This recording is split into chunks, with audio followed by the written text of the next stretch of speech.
파이썬 기초 문법에 대해서 설명을 드릴 건데 다들 눈치채셨을 거예요. 뭐 문법 한두 시간 얘기한다고 파이썬 사용법을 얘가 여기서 다 알 수 있나? 모릅니다.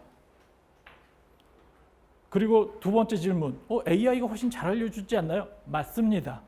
그럼 내가 문법을 배울 필요가 있나요? 있습니다예요. 있어요. 왜냐하면 아까도 말씀드렸지만 AI가 뱉어주는 아주 잘 짜여주긴 하는데 여러분들이 수정할 사항이 반드시 생깁니다. 입맛에 맞게 수정하려면 내용을 아셔야 되기 때문이에요. 그러면 오늘 여기서 문법을 하나하나 꼬치꼬치 배울 필요가 있을까요? 그렇진 않아요. 그럼 여러분들은 뭐만 할 수 있으면 됩니까? 남이 짜는 걸 읽을 수만 있으면 되고 내용 파악이 되기만 하면 된다는 얘기예요. 즉 얘가 뭔지 제가 뭔지 알고만 있으면 되지 직접 코딩을 하라는 얘기 아닙니다. 아시겠죠? 코딩은 AI한테 시키세요. 나온 결과물 가지고 뭔 내용인지만 보실 수 있는 능력을 키우시라는 얘기입니다. 짜는 능력이 아니라 그 분석하는 능력을 키우시란 거예요. 코드를. 자, 그래서 오늘 배우실 땐 주안점을 어디다 두시냐면 저런 게 있구나라고만 들으세요. 그리고 걔한테 시킬 때 그 내용 가지고 시키시면 돼요. 일 시키실 때. 뭘 알아야 시킬 거 아닙니까? 그죠? 그래서 순환문, 조건문, 반복문, 그리고 함수, 모듈, 라이브러리 이런 용어들은 알아야 걔한테 뭔가를 물어보고 뭘 시킬 거 아니에요. 그래서 그런 거를 귀담아 들었다가 가셔서 개념만 오늘 잡고 가시면 된다는 얘기예요. 여기서 뭘 배워라 이 얘기는 아닙니다. 자, 그래서 강의 목표는 이렇게 써놨지만 이건 그냥 읽어보시라고 해놓은 거고, 보시면 파이썬 기초에서 컴퓨터 학원 가면 처음에 하는 부분입니다. 그래서 이 부분은 그냥 폭력적으로 넘어갈 거예요. 쭉쭉쭉쭉 넘어갈 테니까 여러분들은 그런가 보다 앉아서 듣고 계시면 됩니다. 먼저 그리고 파이썬이란 이런 거다 한번 알아보시고요. 변수와 자료형에 대해서 설명드릴게요. 변수, 파이썬은요 값을 저장하는 게 변수라고 하는데 그 변수에다가 값을 는을 통해서 입력을 하죠. 이런 식으로요. name은 홍길동, name은 홍길동이라고 돼 있죠. 이거는 name이라는 변수에다 홍길동을 집어넣겠다, age에다 25를 넣겠다, height에다가 이걸 집어넣겠다 하는데 이 변수에는 어떤 데이터를 넣는데 데이터들은 다 형태를 가지고 있습니다. 모든 언어가 이거는 거의 공통이라고 보시면 돼요. 컴퓨터가 이해하는 데이터는 형태가 있고 그 형태에는 어떤 게 있냐면 문자형, 정수형, 실수형, 그리고 논리형이라고 해가지고 참거짓 이런 것들이 들어가는 것들이 있겠습니다. 그래서 문자형, 정수형, 실수형, 그리고 논리형 해가지고 이런 게 있다라고만 알아두세요. 그래서 여러분들이 마지막에 AI가 준 코드를 쭉 보실 때 이걸 보시면 네임에다 홍길동이라는 이름을 집어넣었구나. 그러면 네임을 프린트해라 그러면 홍길동이 찍히겠죠. 네임이 찍히는 게 아니라 안에 들어가 있는 값이 찍히고 그 안에 들어가 있는 값수를 계산하는 거예요. 자, 그리고 문자열 만들기라고 하는데 문자열은 뭐냐면 문자는 문자인데 문자열은 뭐다? 문자를 붙여서 쓴 거를 문자열이라고 합니다. 즉 문자가 여러 개 있으면 문자열이에요. 문자 하나만 있으면 그냥 문자고 한 글자면 문자, 줄이 있으면은 문자열이다라고 보시면 되겠습니다. 그래서 문자열 만들기는 작은 따옴표 또는 큰 따옴표로 합니다. 그래서 보시면은 여기서 홍길동 할 때 네임에다 홍길동이란 이 문자열을 집어넣을 때는 앞뒤로 큰 따옴표 또는 작은 따옴표 아무거나 상관없는데 파이썬은 구분을 안 해요. 그래서 그냥 집어넣으면 돼요. 대신에 문자열은 무조건 따옴표를 앞뒤로 붙여줘야 된다는 거. 근데 숫자, 정수형이나 실수형은 아무것도 안 붙입니다. 이건 약속이기 때문에 여러분들이 외우셔야 돼요. 약속입니다. 우리가 영어를 배우더라도 단어 외우고 문법, 주어 이런 문법은 배우잖아요. 마찬가지 얘는 그냥 외워야 됩니다. 근데 굳이 외울 필요 없이 그냥 AI가 코드 짜는 거 보고 이렇게 했구나라고 이해만 하실 수 있으면 된다는 얘기예요. 아시겠죠? 문자열을 만드는 건 이렇게 큰 따옴표로 하면 되고요.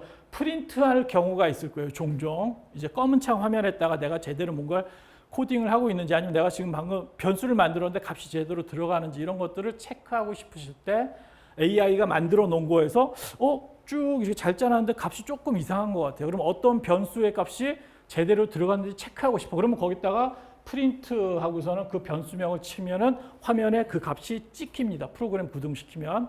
그래서 AI가 제대로 짰구나 못 짰구나를 여러분들이 검토해 보실 수가 있다는 얘기예요. AI가 짰다고 해서 값이 제대로 값이 하나 나왔어요. 그러면 그게 제대로 나왔는지 안 나와 있는지 체크를 해봐야 될 거 아닙니까? 엔지니어인데 위험하게 그냥 쓸 수는 없잖아요, 그죠? 그걸 체크하기 위해서는 그 값을 중간중간에 찍어보는 과정이 중요한데 그런 것들을 프린트를 통해서 찍어볼 수가 있다는 거예요. 프린트는 어떻게 씁니까? AI한테 물어보십시오. 아시겠죠? 저런 게 있다는 것만 아시면 된다는 얘기예요. 찍어볼 수 있구나. AI한테 물어보세요. 어떻게 쓰는지. 그게 훨씬 빠릅니다. 여기서 배운다고 바로 할 수 있는 건 아니에요. 자, 그리고 리스트와 튜플이라는 게 있는데요. 얘는 이제 저거예요. 변수 하나의 나는 값을 여러 개를 쓰고 싶어. 그러니까 절점 하나가 있는데 그 절점 하나에 좌표 정보는 몇 개가 있을까요? 3개가 있죠. X, Y, Z. 또는 부재가 하나 있는데 그 부재에 부재력은 몇 개가 들어가죠? 6개 들어가죠. 그래서 이제 이거 전단 3개, 휨 3개 해가지고 6개가 들어가기 때문에 변수 안에 6개를 담을 수 있나? 있습니다. 그렇게 만들어 놓은 걸 우리 뭐라 그런다? 리스트, 튜플. 원래는 배열이라고 하는데 파이썬에서는 배열보다 조금 더 큰 개념으로 리스트란 걸 써요. 그래서 이 리스트 안에는 숫자뿐만 아니라 문자도 동시에 집어넣을 수 있는데 근데 하여튼 그래서 리스트가 조금 더 큰 개념을 가지고 있긴 합니다. 여기 숫자도 넣을 수 있기 때문에 그냥 여러분들은 편하게 그냥 배열이라고 생각하십시오. 그래서 이 변수 하나에 여러 값을 넣고 싶을 때 이런 식으로 사용하시면 돼요. 사용 방법은 앞뒤로 대괄호 치시고 가운데 여러 개의 값을 컴마로 구분해서 넣어주시면 된다는 얘기예요. 여러분들이 이렇게 쓸 필요 없어요. 그냥 AI에서 나온 결과 봤을 때 이런 게 보이면 얘는 리스트를 썼구나. 배열처럼 썼구나. 이렇게 이해하시면 된다는 얘기입니다. 아시겠죠? 자, 튜플도 마찬가지로 이제 리스트처럼 하는데 잘 안 씁니다. 읽기 전용 배열이라고 보시면 되는데 안 써요. 그냥 넘어가시고요. 딕셔너리 매우 중요합니다. 매우 중요해요. 이거 데이터베이스 만들 때 매우 중요하고요. 실제로 마이다스 안에도 이거 비슷한 DB가 들어가 있어요. 그래서 딕셔너리는 어떻게 하냐면 중괄호로 칩니다. 그러면 여러분들은 거꾸로 중괄호 보는 순간 얘는 딕셔너리다. 딕셔너리 말 그대로 사전입니다. 사전 어떻게 쓰죠? 앞에 키가 되는 단어를 찾으면 뜻이 나오죠. 얘는 거꾸로 키가 있으면 그 키가 가지고 있는 값이 나옵니다. 딕셔너리란. 그래서 딕셔너리 중괄호 딱 보는 순간 어떻게 하냐면 따옴표가 여기 하나 되게 길어 보이는데 여기 가운데 콤마가 하나밖에 없죠. 그러면 콤마로 구분된 게 앞에 한 덩어리 있고 앞에 한 덩어리가 있고 뒤에 한 덩어리가 이렇게 있죠. 그럼 얘가 하나의 딕셔너리 또 하나의 딕셔너리 즉 2개 있는 값이 들어가 있는 거예요. 하나의 값 안에는 네임이라는 키가 있고 홍길동이란 값이 들어가 있어요. 즉 얘는 사용할 때 어떻게 하냐면 네임이란 키를 가지고 있을 때 그 값이 얼마야? 그러면 홍길동이라고 찍어준다는 얘기예요. 그리고 age 치면은 25라는 나이가 나온다는 얘기죠. 되게 직관적이죠. 이름 자체도 name, age라고 여러분들이 쉽게 이름을 뭔가 구분할 수 있는 이름으로 키를 붙이면 값을 넣었을 때 그 값이 뭔지를 쉽게 알 수 있어요. 남이 봐도 내가 짰지만 남이 봐도 이름 name이래 이름 넣겠지 age 그럼 나이 넣겠지 이렇게 직관적으로 DB 구조를 볼 수가 있잖아요. 그래서 딕셔너리는 되게 편합니다. 그러면 여러분들이 AI한테 일을 시킬 때 뭐라고 시키면 될까요? 이런 비슷한 자료 구조를 가지고 있는 거 뭐에 대해서 어떤 값을 가져? 그럼 AI한테 뭐라고 시키면 될까? 나는 이거 되게 걔가 짜놓은 걸 쉽게 읽고 싶은데 그래서 걔한테 시킬 때 딕셔너리로 이 데이터를 만들어줘. 이렇게 시키려면 여러분들은 뭘 알아야 돼요? 딕셔너리가 뭔지를 아셔야 된다는 얘기예요. 또는 리스트로 뭐를 쭉 뽑아줘. 리스트가 뭔지 아셔야 될 거 아니에요. 여러분들은 오늘 그걸 배워가시라고요. 리스트 어떻게 쓰는지가 아니라 이게 뭔지만 아시면 된다는 얘기예요. 그래서 그거를 시켜 먹으라고요. AI한테. 아시겠죠? 그래서 딕셔너리 되게 편하잖아요. DB 구조가. 그렇죠? 이렇게 한 거를 딕셔너리로 만들어줘. 그리고 앞에 있는 게 뭐라고요? 키. 뒤에 있는 게 뭐라고요? value. 그러면 키에는 꼭 이렇게 큰 따옴표인 글씨만 들어가야 되는데 아니 숫자가 들어갈 수도 있어요. 즉 절점 좌표, 절점 반력을 딕셔너리 형태로 뽑아줘. 그리고 앞에는 키는 절전 번호로 하고 뒤에 6개는 리스트, 요 밸류에다가는 리스트를 넣을 수가 있어요. 밸류 하나에 6개의 값을 넣을 수가 있겠죠. 그건 아까 리스트로 할 수 있다고 배웠죠. 그래서 밸류는 리스트로 구성해줘. 이렇게 AI한테 시키는 거예요. 이탭스 API 할 때 이렇게 하시면 되죠. 딕셔너리로 키에는 절전 번호, 값에는 리스트로 부재력을 넣어줘. 그래서 쭉 뽑아줘 라고 시키면 얘가 코드 막 짜서 주겠죠. 그거 갖다가 쭉 하면 쭉 나오겠죠. 그럼 여러분들은 검색할 값 찾을 때 어떻게 해요? 절전 번호 누르면 6개의 값이 튀어나온다는 얘기예요. 자, 그런 식으로 아는 만큼 편해집니다. 아는 만큼 편해져요. 그래서 딕셔너리, 리스트 이 2개는 되게 중요합니다. 변수 중에 아셔야 시켜 먹을 수가 있어요. 자, 그리고 연산자라는 게 있습니다. 이거는 여러분들이 읽을 때 좋습니다. 읽을 때. 이렇게 코드를 짜놨을 거 아니에요. 이런 내용을 짜놓을 수도 있기 때문에 이게 뭔지 아셔야 되는 거예요. 보니까 7 나누기 2 보는 순간 멘붕어지. 뭔 소리야? 나 이런 거 본 적이 없어. 이게 뭐냐면은 목과 나머지에 대한 내용이에요. 7 나누기 2는 몫이고요. 퍼센트는 나머지를 나타냅니다. 계산할 때. 7%이면은 7을 2로 나눴을 때 나머지 뭐죠? 1이란 얘기예요. 즉 나머지가 1이 나오면 뭐다? 얘는 홀수란 얘기입니다. 만약에 2로 나눴는데 나머지가 0이다. 그러면 짝수란 얘기죠. 실제로 프로그래밍 하는 애들이 짝수, 홀수 어떻게 구분한다? 이 나머지 연산 가지고 구분해요. 나머지가 1이면 홀수, 0이면 짝수. 조건문 써가지고 쓰겠죠. 그리고 곱하기 표시 2개는 거듭 제곱입니다. 파이썬에서는. 저기 엑셀에서는 꺽쇠죠. 엑셀에서는 꺽쇠인데 거듭 제곱이 여기 파이썬에서는 포트란과 똑같이 별표 2개를 갖다가 사용을 합니다. 그리고 크다, 작다, 그리고 뭐 이런 게 있는데 자, 크다, 작다는 비교 연산자라 그래요. 더하기, 빼기, 곱하기, 나누기만 연산자가 아니에요. 즉 연산자에는 크게 한 3가지가 있습니다. 산술 연산자는 더하기, 빼기, 곱하기, 나누기. 비교 연산자는 크다, 작다, 크거나 같다, 작거나 같다예요. 아시겠죠? 그리고 논리 연산자라고 있어요. 논리 연산자는 A 그리고 B, A 또는 B, not A 이런 것들이 바로 논리 연산자가 되겠죠. 근데 파이썬에서 in도 있고 is도 있는데 이거는 뭐 넘어가시죠. 이건 복잡하니까 여기서 할 건 아닐 것 같고. 자, 그래서 이런 것들이 있으니까 연산자도 여러 개가 있다. 그래서 이런 낯선 것들 보면 어떻게 해야 될지 그럼 여러분들이 이제 반응을 어떻게 해야 될까요? A한테 물어보세요. 이거 뭐야? 그러면 알려줄 겁니다.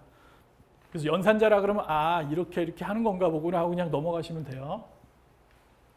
조건문은 아시겠지만 프로그램 조금이라도 해보신 분들은 조건문과 반복문은 잘 아실 거라고 봐요. 조건문은 뭐냐면은 현재 변수 값이 이거에 해당되는 게 참이면 실행하고 참이 아니면 넘어가라 이런 뜻이 되겠습니다. 참과 거짓을 나타내죠. 그래서 if 다음에 뭐가 와야 된다? 논리 연산자가 옵니다. 항상 논리 연산자. 그래서 보시면 스코어라는 변수에다 85라는 값을 담아놨어요. 담아놓고서는 그 다음에 if 만약 스코어가 90보다 같거나 크대요. 자, 여기에 논리 연산자가 왔죠. 이게 참입니까? 거짓입니까? 거짓이죠. 85가 들어가 있잖아요. 스코어에는. 그래서 스코어에 85를 담아놨는데 그 85가 90보다 작기 때문에 얘는 실행 안 해요. 그 다음 어떻게 합니까? 그 다음 줄로 넘어갑니다. 그 다음에 elif는 뭐냐면 만약 아니라면 이란 뜻이에요. 얘가 아니면 스코어가 다시 80보다 같거나 크냐? 했는데 얘는 참이죠? 참이면 얘를 실행합니다. 실행하고 그 밑에 있는 것들은 무시하고 넘어가요. 이거는 모든 프로그램 언어가 다 이런 식으로 구성이 돼 있죠. 자, 그래서 이거를 지금 여기서 하자는 게 아니라 이거 이런 식으로 간다라는 것만 아시면 된대요. 조건이 있으면 맞으면 그 밑에 것만 실행하고 아니면 여기 깡그리 다 무시합니다. 밑에는. 그리고 파이썬은 조건문 이 조건에 해당하는 할 때 실행하는 문이 있죠. 그걸 어떻게 하냐면 띄어쓰기로 구분합니다. 무조건 띄어쓰기. 아시겠죠? 들여쓰기 참. 들여쓰기를 해서 이 줄 구분해요. 그래서 이건 조건문이고 밑에 실행문이 있으면 조건문과 실행문은 뭘로 구분한다? 들여쓰기로 합니다. 되게 심플하죠. 다른 프로그램들은 C나 C++는 어떻게 한다? 중괄호로 묶어요. if 모면은 중괄호 안에 있는 거를 실행하세요인데 얘는 다 들여쓰기 똑같은 놈들로 실행하세요고. 포트라는 if 있으면 and if로 끝나요. VBA는 있으면 do 있으면 and do가 있고 do였나? VBA가? 하여튼 4가 있으면 뭐였지? 하여튼 그런 식으로 해서 이제 시작과 끝을 명확하게 정의해 놓는데 파이썬은 들여쓰기를 통해서 똑같은 들여쓰기가 있으면 똑같은 실행문으로 봅니다. 조건에 맞는 부분. 그래서 얘는 이만큼 들어가 있으니까 요거 한 줄만 실행하던가 말던가. 얘도 조건에 맞으면 밑에 있는 요거 한 줄만 실행할 건지 말 건지 판단해서 그 다음 줄로 넘어간다. 들여쓰기가 중요하다. 그래서 그 다음 반복문도 마찬가지로 이건 시퀀스로 순회한다는 게 뭔 소리냐면요. for i가 in range 3. 자, 요거를 잘 보시죠. 요거를 잘 아셔야 되는데 많이 쓰는 표현입니다. 파이썬에서는 for 계속 돌아가라. 얘도 뒤에 조건문이 논리 연산자가 붙어요. 조건이 i가 현재 i 값이 in range 3. 3의 범위 안에 이게 무슨 뜻이냐면 0부터 해서 3 전까지 3보다 작을 때까지를 의미해요. 3까지가 아니라 3보다 작을 때까지. 그래서 항상 이렇게만 아무 얘기 없으면 i는 0, 1, 2가 반복적으로 실행이 돼서 3번 돌아갑니다. 밑에 있는 들여쓰기 얘도 마찬가지예요. 들여쓰기 했던 이 프린트문 i를 찍는 게 0, 1, 2가 찍혀 나온다는 얘기예요. 3 안 찍힙니다. 파이썬도 마찬가지로 0부터 시작해요. 아시겠죠? 아무 선언을 안 하면, 그러니까 아무런 세팅을 안 하면 0부터 시작되고 1부터 하게 할 수도 있습니다.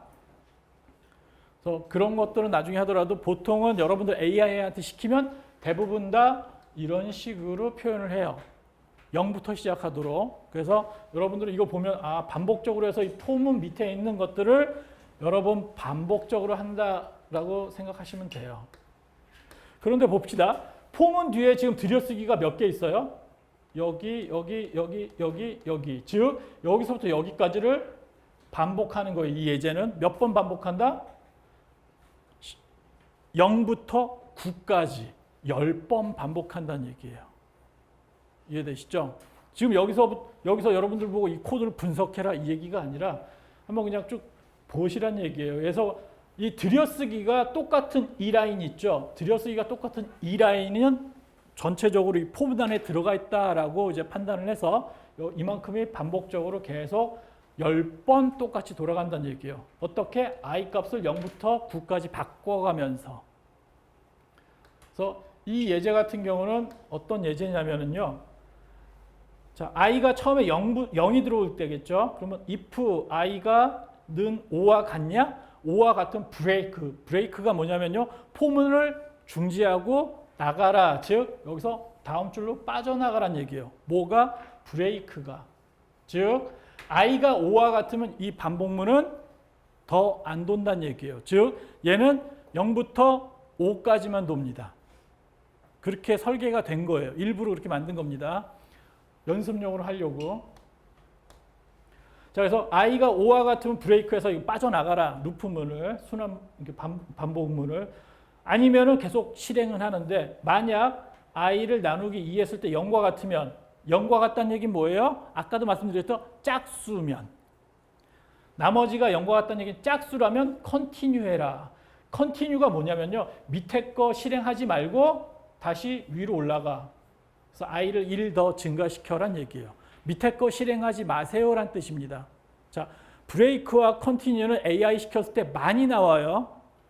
그래서 여러분들 코드를 쭉 보실 때 브레이크 나오면 루프문 나가란 얘기네. 그리고 컨티뉴 있으면 밑에 내용 무시하고 건너뛴다는 얘기네. 요 두 가지를 아셔야 된다는 얘기예요. 외우셔야 됩니다. 문법이기 때문에. 언어를 새로 배운다 생각하세요. 그래서 요거 지금 이거 코딩으로 타이핑 쳐가지고 연습을 한번 해보도록 할 거예요. 자, 지금 이거 하나하나 타이핑 쳐서 연습 한번 해보시고, 이게 이죠. 해보시죠.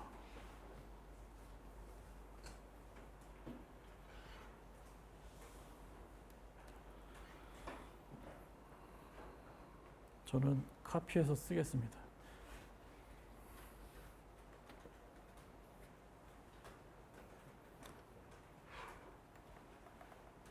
그래서 아까 예제 말고 파일을 하나 저는 더 만들게요. 여기서 파일 하나 더 만들겠습니다. 따라하고 싶으시면 이렇게 하셔도 되고 이그잼 2.py 해서 만들고요. 여기다가 컨트롤 V 그러면 저는 빠르게 이제 코드를 만들었죠.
저기 영타가 익숙해지셔야 돼요. 일단 뒤에 이 샵 있는 것들은 실행에는 도움이 안 된다 그랬죠. 주성문입니다. 이거 안 치셔도 상관없어요. 샵 뒤에 있는 거는. 자, 이거를 치시라고 설명을 드렸던 이유는 이거를 실행을 해볼 텐데요.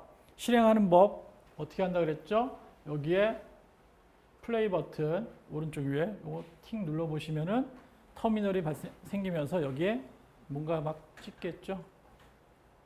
그래서 지금 여기 찍힌 게 뭐예요? 1과 3만 찍혀 있습니다. 그렇게 만든 거죠.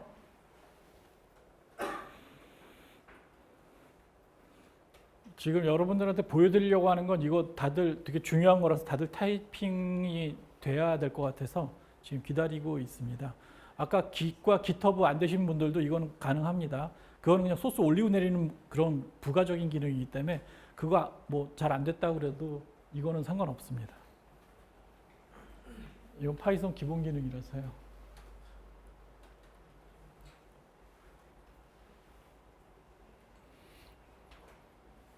자, 다들 웬만큼 다 치셨다고 이제 가정을 한 다음에 이제 진행을 할게요. 아까 제가 처음에 설명드릴 때 디버그라는 게 있다고 그랬어요.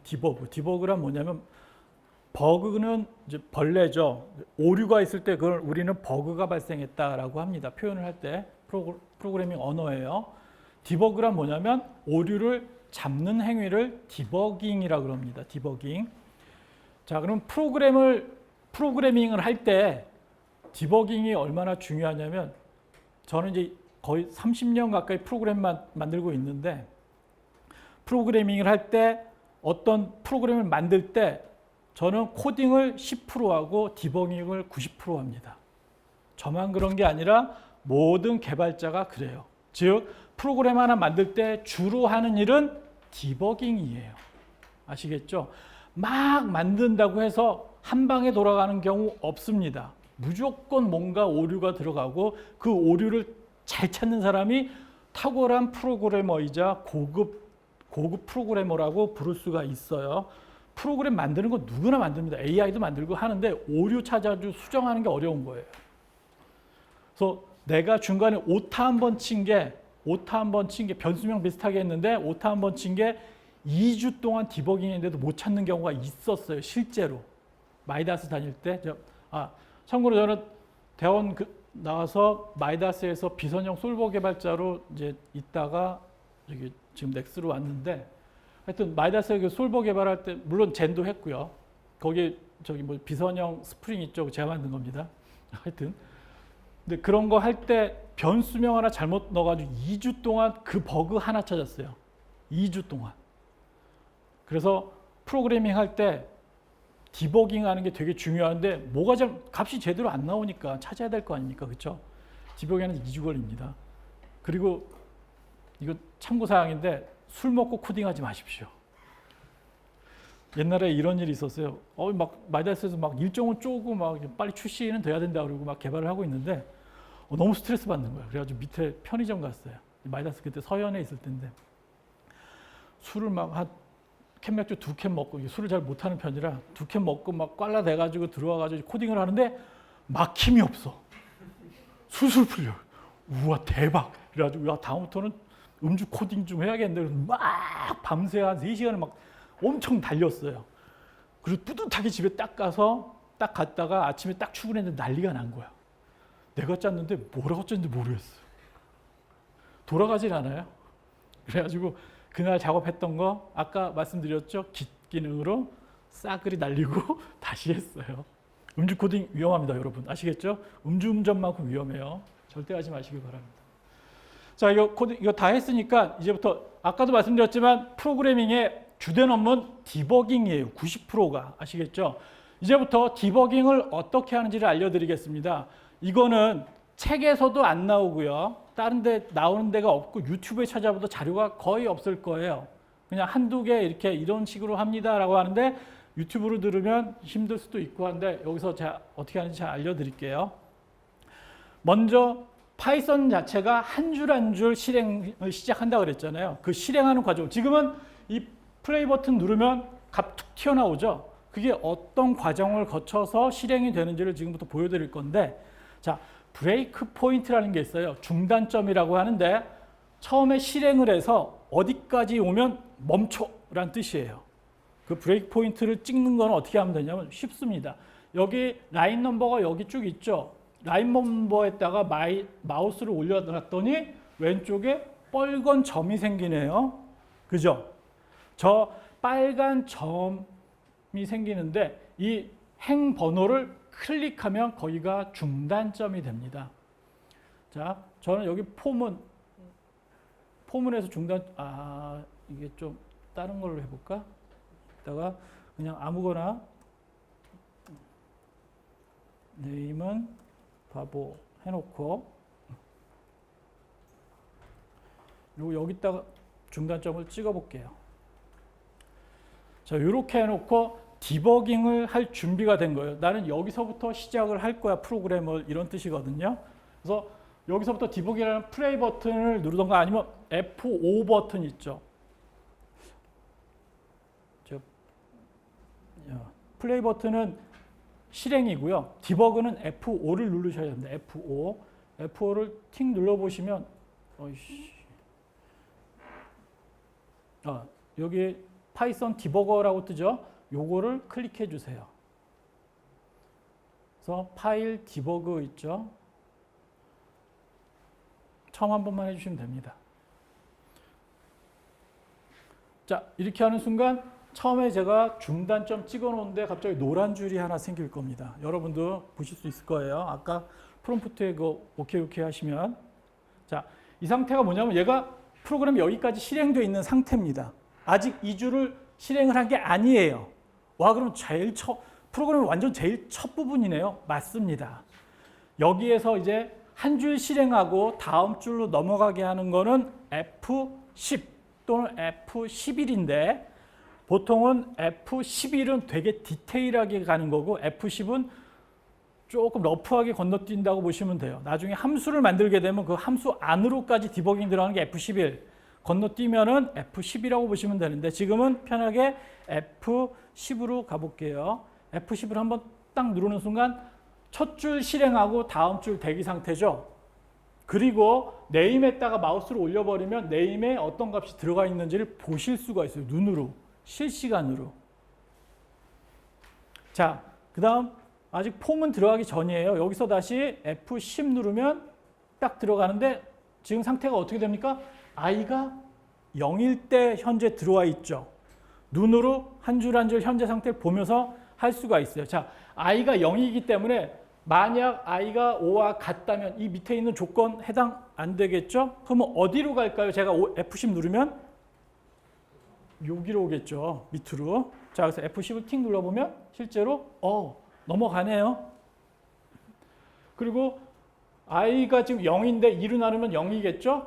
그러면 컨티뉴에 해당되겠네요. 실제로. 그러면 F10 한번 눌러볼게요. 어디로 가는지. if 문에 해당되니까 컨티뉴로 틱 갑니다. 그죠? 컨티뉴 문을 만났으니까 얘는 어떻게 될까요? 밑에 프린트를 명령을 실행할까요? 아니면 어떻게 될까요? 처음으로 갑니다. 다시. 그래서 F10을 다시 눌러보면 처음으로 뿅 올라가죠. 그 다음에 얘는 무슨 짓을 할까요? i에다가 지금 현재 i가 아직은 0이죠. 포문이 다음 줄에서 안 넘어갔으니까 F10을 누르면 i가 1로 바뀌죠. 그죠? 똑같이 반복하는 거예요. 밑에 있는 거를. 아시겠죠? 그래서 F10을 계속 누르면 5가 아니니까 여기 오고 얘는 홀수니까 프린트 하겠네요. 프린트하면 밑에 1이 찍힙니다. 그죠? 이렇게 해서 내가 만든 코드 또는 AI가 만들어준 거를 여러분들이 이제 분석을 하실 수 있다는 얘기예요. 어떻게? 중단점 찍어놓고 어디서부터 볼지 찍어놓고 F5 누른 다음에 F10 또는 F11로 계속 가면서 해볼 수가 있다는 얘기죠. 그러면 얘가 어떻게 구동하는지를 보실 수가 있어요. 조그만 프로그램들은. 큰 거는 이렇게 하려면 며칠 걸릴 수도 있어요. 자, 그래서 보통 AI한테 시키면 파일 하나에 이렇게 만들어주죠. 그 정도는 이걸로 충분히 쫓아가실 수가 있어요. 이렇게 한 달만 계속 쫓아다니잖아요. 그럼 파이썬이 자연스럽게 읽힙니다. 어떻게 가는지 보여요. 아시겠죠? 이 디버깅은 되게 중요한 거예요. 그리고 걔가 잘못 짠 거가 있을 수 있죠. 왜? 그리고 여러분들 확인하실 수가 있어요. 실시간으로 값이 뭐가 들어가 있는지를. 그리고 만약에 뭐 부재력 계산식을 해가지고 뭘 짜줘 했는데 걔가 식을 만들었는데 값이 이상해. 디버깅 막 해봐. 그러면 어디에서 값이 잘못 들어가 있고 있는 거를 여러분들이 확인하실 수가 있다는 얘기예요. 아시겠죠? 그래서 이 디버깅은 매우 중요합니다. 어떻게 한다고요? 간단해요. 브레이크 포인트 꽂아놓고 시작하면 돼요. 이해되시죠? 이렇게 해서 계속 가다 보면 5를 만날 때까지 가보면 i가 3일 때, 4일 때, 5일 때 보면은 i가 지금 현재 5와 같은 거죠. 그래서 딱 해보면 브레이크 가서 바로 건너뛰어서 프로그램 죽죠. 왜? 밑에 더 이상 뭐 할 게 없으니까. 이해되시죠? 디버깅은 매우 중요합니다. 오늘 한 것 중에 제일 중요하다고 볼 수 있어요. 여러분들이 하려고 하는 게 뭐죠? AI가 준 거를 분석하고 싶은 거잖아요. 짜는 게 아니라 짜는 거 AI 시키세요. 저보다 훨씬 잘 짜요.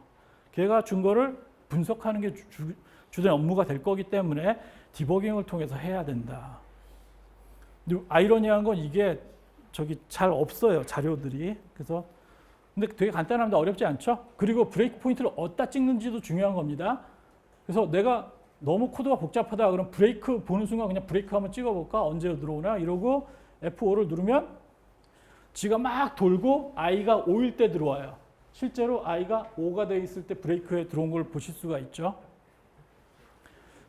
그리고 코드가 복잡해서 나는 i 나누기 2가 뭐야? 모르겠다 싶으신 분들이 있을 수도 있죠. 그때는 이제 컨티뉴에다가 찍어놓고 여기서 F5를 눌러보시면 지가 막 돌다가 i가 0일 때부터 들어오는 거죠. 그래서 짝수는 뛰면서 계속 가는 거를 눈으로 확인하실 수가 있다. 그래서 브레이크 포인트 어떻게 찍는다고요?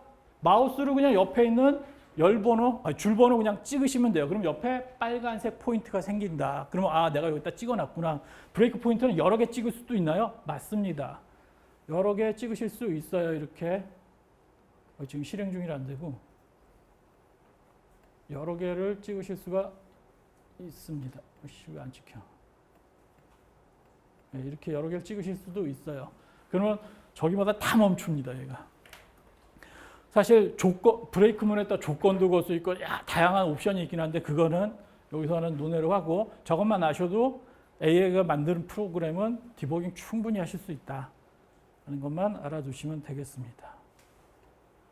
자, 기억하실 저거 단축키 있죠? F5, 그 다음 F10 또는 F11 이것만 아시면 돼요. 그래서 MS에서 만든 IDE, 즉 이 개발 툴들은 전부 그 단축키로 씁니다. 아시겠죠?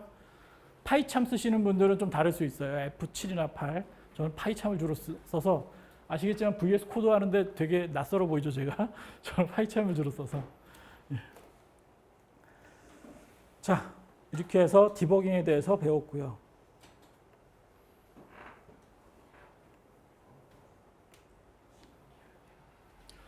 자, 그래서 반복 제어에 대해서 넘어가고요. 예외 처리라는 게 있는데 그냥 이런 게 있다. 얘는 뭐냐면 되게 간단해요. try하고 except하고 이 사이에다 명령문을 쓰시면 되는데 이거 수행하다가 뭔가 에러가 나면 그 에러에 해당하는 거를 프린트해라라고 했는데 예를 들어서 제일 많이 쓰는 게 프린트 10 나누기 n인데 실수로 n을 0을 집어넣었어.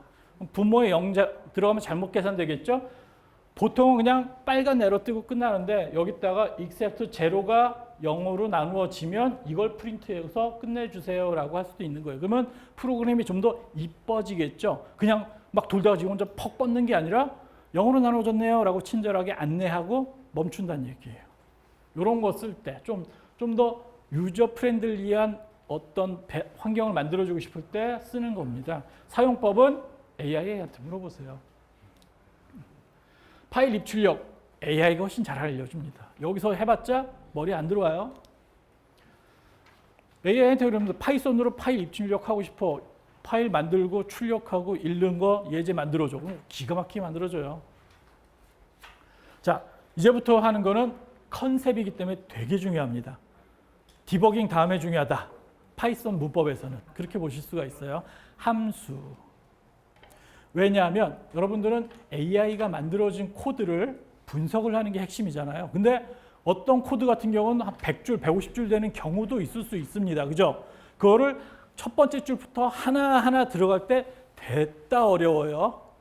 보통은 그 정도 라인이 되면은 AI가 바보가 아닌 이상은 함수로 나누어서 기능을 분리해 놓습니다. 그래서 그 분리해 놓은 함수를 여기저기서 읽어서 쓰게끔 만들어요.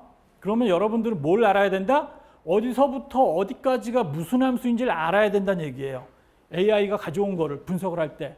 그래서 파이썬에서는 함수를 뭘로 시작한다? DEF로 시작합니다. 그래서 파이썬에서 DEF를 딱 보는 순간 그 들여쓰기가 끝나는 데가 어딘지를 찾아요. 쭉 끝으로 가서. 그래서 어디 가면은 그 들여쓰기 끝났잖아요. 그럼 거기까지가 하나의 함수인 거예요. 그러면 그 부분만 뚝 띄어다가 분석을 시작하는 거예요. 디버깅 하면서 쭉. 통째로 150라인 다 볼 필요가 없다는 얘기예요. 그 부분만. 그런데 이 DEF가 보통은 하나가 아니라 한 3, 4개씩 들어가 있습니다. 기능이 복잡한 걸 요구하면. 그러면 여러분들은 그 DEF별을 다 끊어요. 끊어서 하나씩 기능을 분석해 나가시면 된다는 얘기예요. 브레이크 포인트를 어디다가 찍으면 된다? DEF 바로 다음 줄에 찍으시면 된다는 얘기예요. 그럼 그 함수로 들어가요. 실행하면. 그래서 거기서부터 이게 뭐 하는 함수인지를 쭉 이제 F10 하면은 계속 가겠죠. 뭔가 보인다는 얘기예요. 그때부터. 아, 얘가 내가 시킨 이 일을 이런 식으로 했네. 볼 수가 있다는 얘기예요. 그러면 좀 더 효율적인 방법이나 아니면 수정이 원하는 거 있으면 거기에서 이 함수의 몇 번째 줄 그거를 이렇게 수정해 줘. 그러면 수정해 줍니다. 그렇게 구체적으로 요청을 하면 그냥 두리뭉실하게 이상한데 좀 더 좋게 이렇게 만들어 봐. 이렇게는 잘 안 된다는 얘기예요. 구체적으로 어떤 함수의 어느 부분 딱 찍고 싶을 때 함수가 어디부터 어디까지는 알아야 되잖아요. 자, 함수 뭘로 시작한다? DEF로 시작합니다. 아시겠죠? 자, 그래서 예를 들어서 봅시다. 밑에 있는 거 그냥 2개의 값을 받아가지고 덧셈만 하는 함수를 하나 만들어 볼게요. 함수란 뭐냐? 그냥 어떤 기능을 하는 덩어리입니다. 기능을 하는 기계라고 보시면 돼요. 장치 뭐. 그래서 DEF하고 한 칸 띈 다음에 함수 이름 적어주고 뒤에 이 함수 안에서 사용할 변수를 받는 거예요. 마치 텍스트 인풋에다가 여러분들이 값 입력하고 버튼 누르면 뭔가를 막 계산하잖아요. 그럼 값을 입력해 줘야 될 거 아니에요. 뭔가 계산할 때. 그 값을 여기 넣어주는 거예요. 함수는 중괄호 하고 여러 개를 쭉 넣어주면 되고요. A, B 값을 읽어서 2개를 더해서 리절트란 변수에다가 담았어요. 그래서 리턴, 리절트 하면 값을 리턴은 반환한다는 얘기예요. 즉 이 함수가 끝날 땐 이 값을 찍어준다는 얘기예요. 그래서 리턴하게 되면 얘를 받을 변수를 설정해 주시면 되는데 일단 DEF 보는 순간 아 함수네. 어디까지 함수지? 보는 순간 아 들여쓰기 끝나는데 아 여기까지네. 자, 이 코드를 AI가 찍어주면은 여러분들은 보자마자 함수네? 찍 긋고 여기까지 함수구나. 뭐 하는 놈이지? 그렇군. 이 함수 어디서 부르지? 그래서 컨트롤 F 해가지고 애들이 찾게 해주는 여기서 쓰이네. 이런 식으로 분석을 해나가야 된다는 얘기예요. AI가 출력해 주는 거에 대해서. 아시겠죠? 제가 어떻게 했습니까? 함수 딱 보고 끊어가지고 뭐 하는 놈이를 보고 이 함수 어디서 부르지? 이거를 찾으셔가지고 여기서 불러가지고 썸에다가 3과 5를 집어넣었더니 더해서 썸에다가 집어넣네. 그리고 프린트 썸했네. 그냥 두 개 더해서 출력해주는 프로그램이구만. 이렇게 된다는 얘기예요. 간단하니까 이렇게 쉽게 얘기하는데 복잡한 건 한참 보셔야 돼요. 답답하더라도 한참 보셔야 돼요. 어쩔 수 없어요. 자, 그래서 함수는 이런 식으로 DF로 시작해서 들여쓰기 끝나는 데까지 쭉 가시면 됩니다.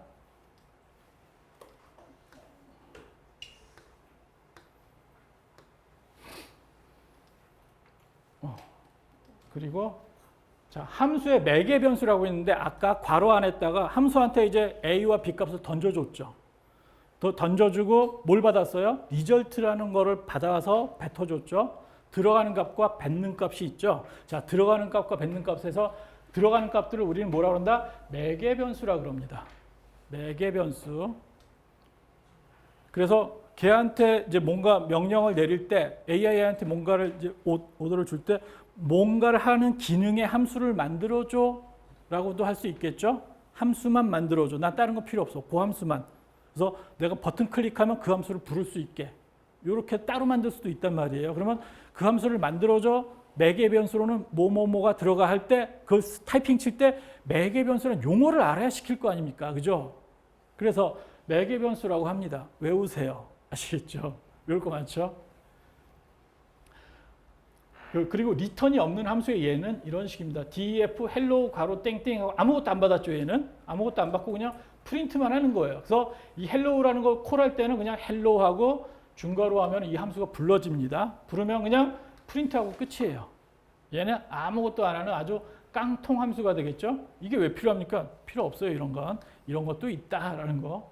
그리고 매개 변수의 기본값 정의할 수도 있는데 이거는 많이 안 쓰셔봤을 텐데 프로그래밍 하시는 사람들도 def하고 greet라는 게 있고 괄호치고 name 홍길동에서 여기다가 변수를 집어넣어 줬어요. 그리고서 밑에다가 printf 안녕하세요 name 하면은 이 함수를 부를 때마다 항상 홍길동이라는 일만 찍힐까요? 아닙니다. 자, 보면 처음에 greet라는 함수를 콜하는 순간 얘 아무것도 안 넣어줬죠. 값을 매개 변수를 안 넣어줬죠. 얘를 이게 무슨 뜻이냐면 매개 변수가 안 넘어오면 그냥 홍길동을 찍어라. 단 어떤 매개 변수가 넘어오면 이름이 뭐 하나라도 넘어오면 그 이름으로 찍어라. 이 내용이에요. 그래서 이거 매개 변수 기본값이라고 하는데요. 디폴트 값. 이게 이렇게 해놓으면 얘가 디폴트가 됩니다. 네임에 아무것도 안 넘어오면 홍길동. 네임에 뭐 영태라고 집어넣으면 안녕하세요 영태님하고 그 값을 찍어준다는 내용이에요. 되게 많이 쓰이는데 여러분들은 이걸 쓸 필요가 없어요. AI가 짜놓은 거를 보시면 된다는 얘기예요. AI에선 이거 많이 씁니다. 이런 형태 아시겠죠? 그래서 디폴트 값으로 보통 프로그램 뭔가 만들 때 디폴트 값 많이 설정하잖아요. 맞습니다. 이게 바로 디폴트 값이에요. 아무것도 안 넣으면 이거 쓰라고. 아시겠죠? 그래서 AI도 이런 형태로 많이 쓰이기 때문에 여러분들 봤을 때 이게 뭐야? 이러지 마시고 디폴트 값 그리고 넘어가시면 돼요. 그리고 매개 변수가 여러 개인 경우는 이런 식으로 쓸 수 있는데 얘는 파이썬만의 특징입니다. 다른 프로그램 잘 안 돼요. 물론 구현을 할 수 있지만 엄청 코드가 길어지고 복잡한데 얘는 한 방이 됩니다. 함수 안에서 여러 개의 변수를 만들어 놓고 리턴을 왕창 한 거예요. 5개를 동시에. 딕셔너리도 있고 뭐 여기 실수형도 있고 정수형도 있고 막 이게 섞여 있어도 모든 대부분의 종류의 모든 종류의 것들을 다 한 방에 리턴이 가능해서 받을 때도 5개를 받으셔야 돼요. 값을 받을 때도 이건 참고하시면 되고요. 그냥 이런 게 있다. 그래서 이거 지금 말씀드린 건 뭐다? 여러분들 보고 쓰라는 얘기가 아니라 AI가 만들어준 걸 이건 이 얘기구나. 이렇게 아시라고요. 함수에서 값이 나올 때 하나만 나오는 게 아니라 여러 개가 나오는구나. 자, 그리고 그 다음 이제 함수의 변수의 범위가 어디서부터 어디까지인지인데요. 요거 되게 이건 모든 프로그램들이 다 이런 식으로 구성이 돼 있죠. 일반적으로 보시면 함수 밖에서 C는 0이다 라고 해놨어요. 그리고 함수 안에서 C는 A 더하기 B라고 해놨어요. 그리고 나서 함수 여기서 끝나죠. 리턴 하는데 리턴이 없을 수도 있지만 하여튼 들여쓰기가 끝나는 데서 함수가 끝나는 거예요. 여기서부터 여기까지가 함수네요. 그러니까 이 함수는 2개 더하라는 얘기네. 그리고 여기서 함수를 불렀어요. 2하고 3을 더해서 D로 만들고 찍기는 C를 찍어라. 그러면 이 C는 무슨 값이 나올까요? 얘가 나올까요? 얘가 나올까요? 색깔 보고 눈치채신 분들이 있을 거예요. 얘는 0이 찍힙니다. 4가 찍히는 게 아니라 0이 찍혀요. 왜냐하면 함수 안에서 만들어진 변수는 그 함수가 끝나면 사라집니다. 소멸성이에요. 알코올처럼 퓨 하고 날아가요. 허무하게. 그래서 이거는 함수 밖에서 C는 0이라고 담아놓고 얘는 함수 안에서 C는 A 더하기 B라고 했죠. 이 두 개는 이름만 같은 동명이인이에요. 완전히 남이에요. 완전히 다른 겁니다. 그래서 이름만 같아요. 그래서 이 C는, 이 파란색 C는 함수가 끝나면서 메모리에서 훅 하고 사라져요. 그리고 밖에 있는 C를 찍어라 그러면 얘는 함수 밖에 있는 얘가 이미 정해되어 있으니까 0을 갖다 찍는다는 얘기예요. 자, 그래서 변수가 어디에 있는지 중요합니다.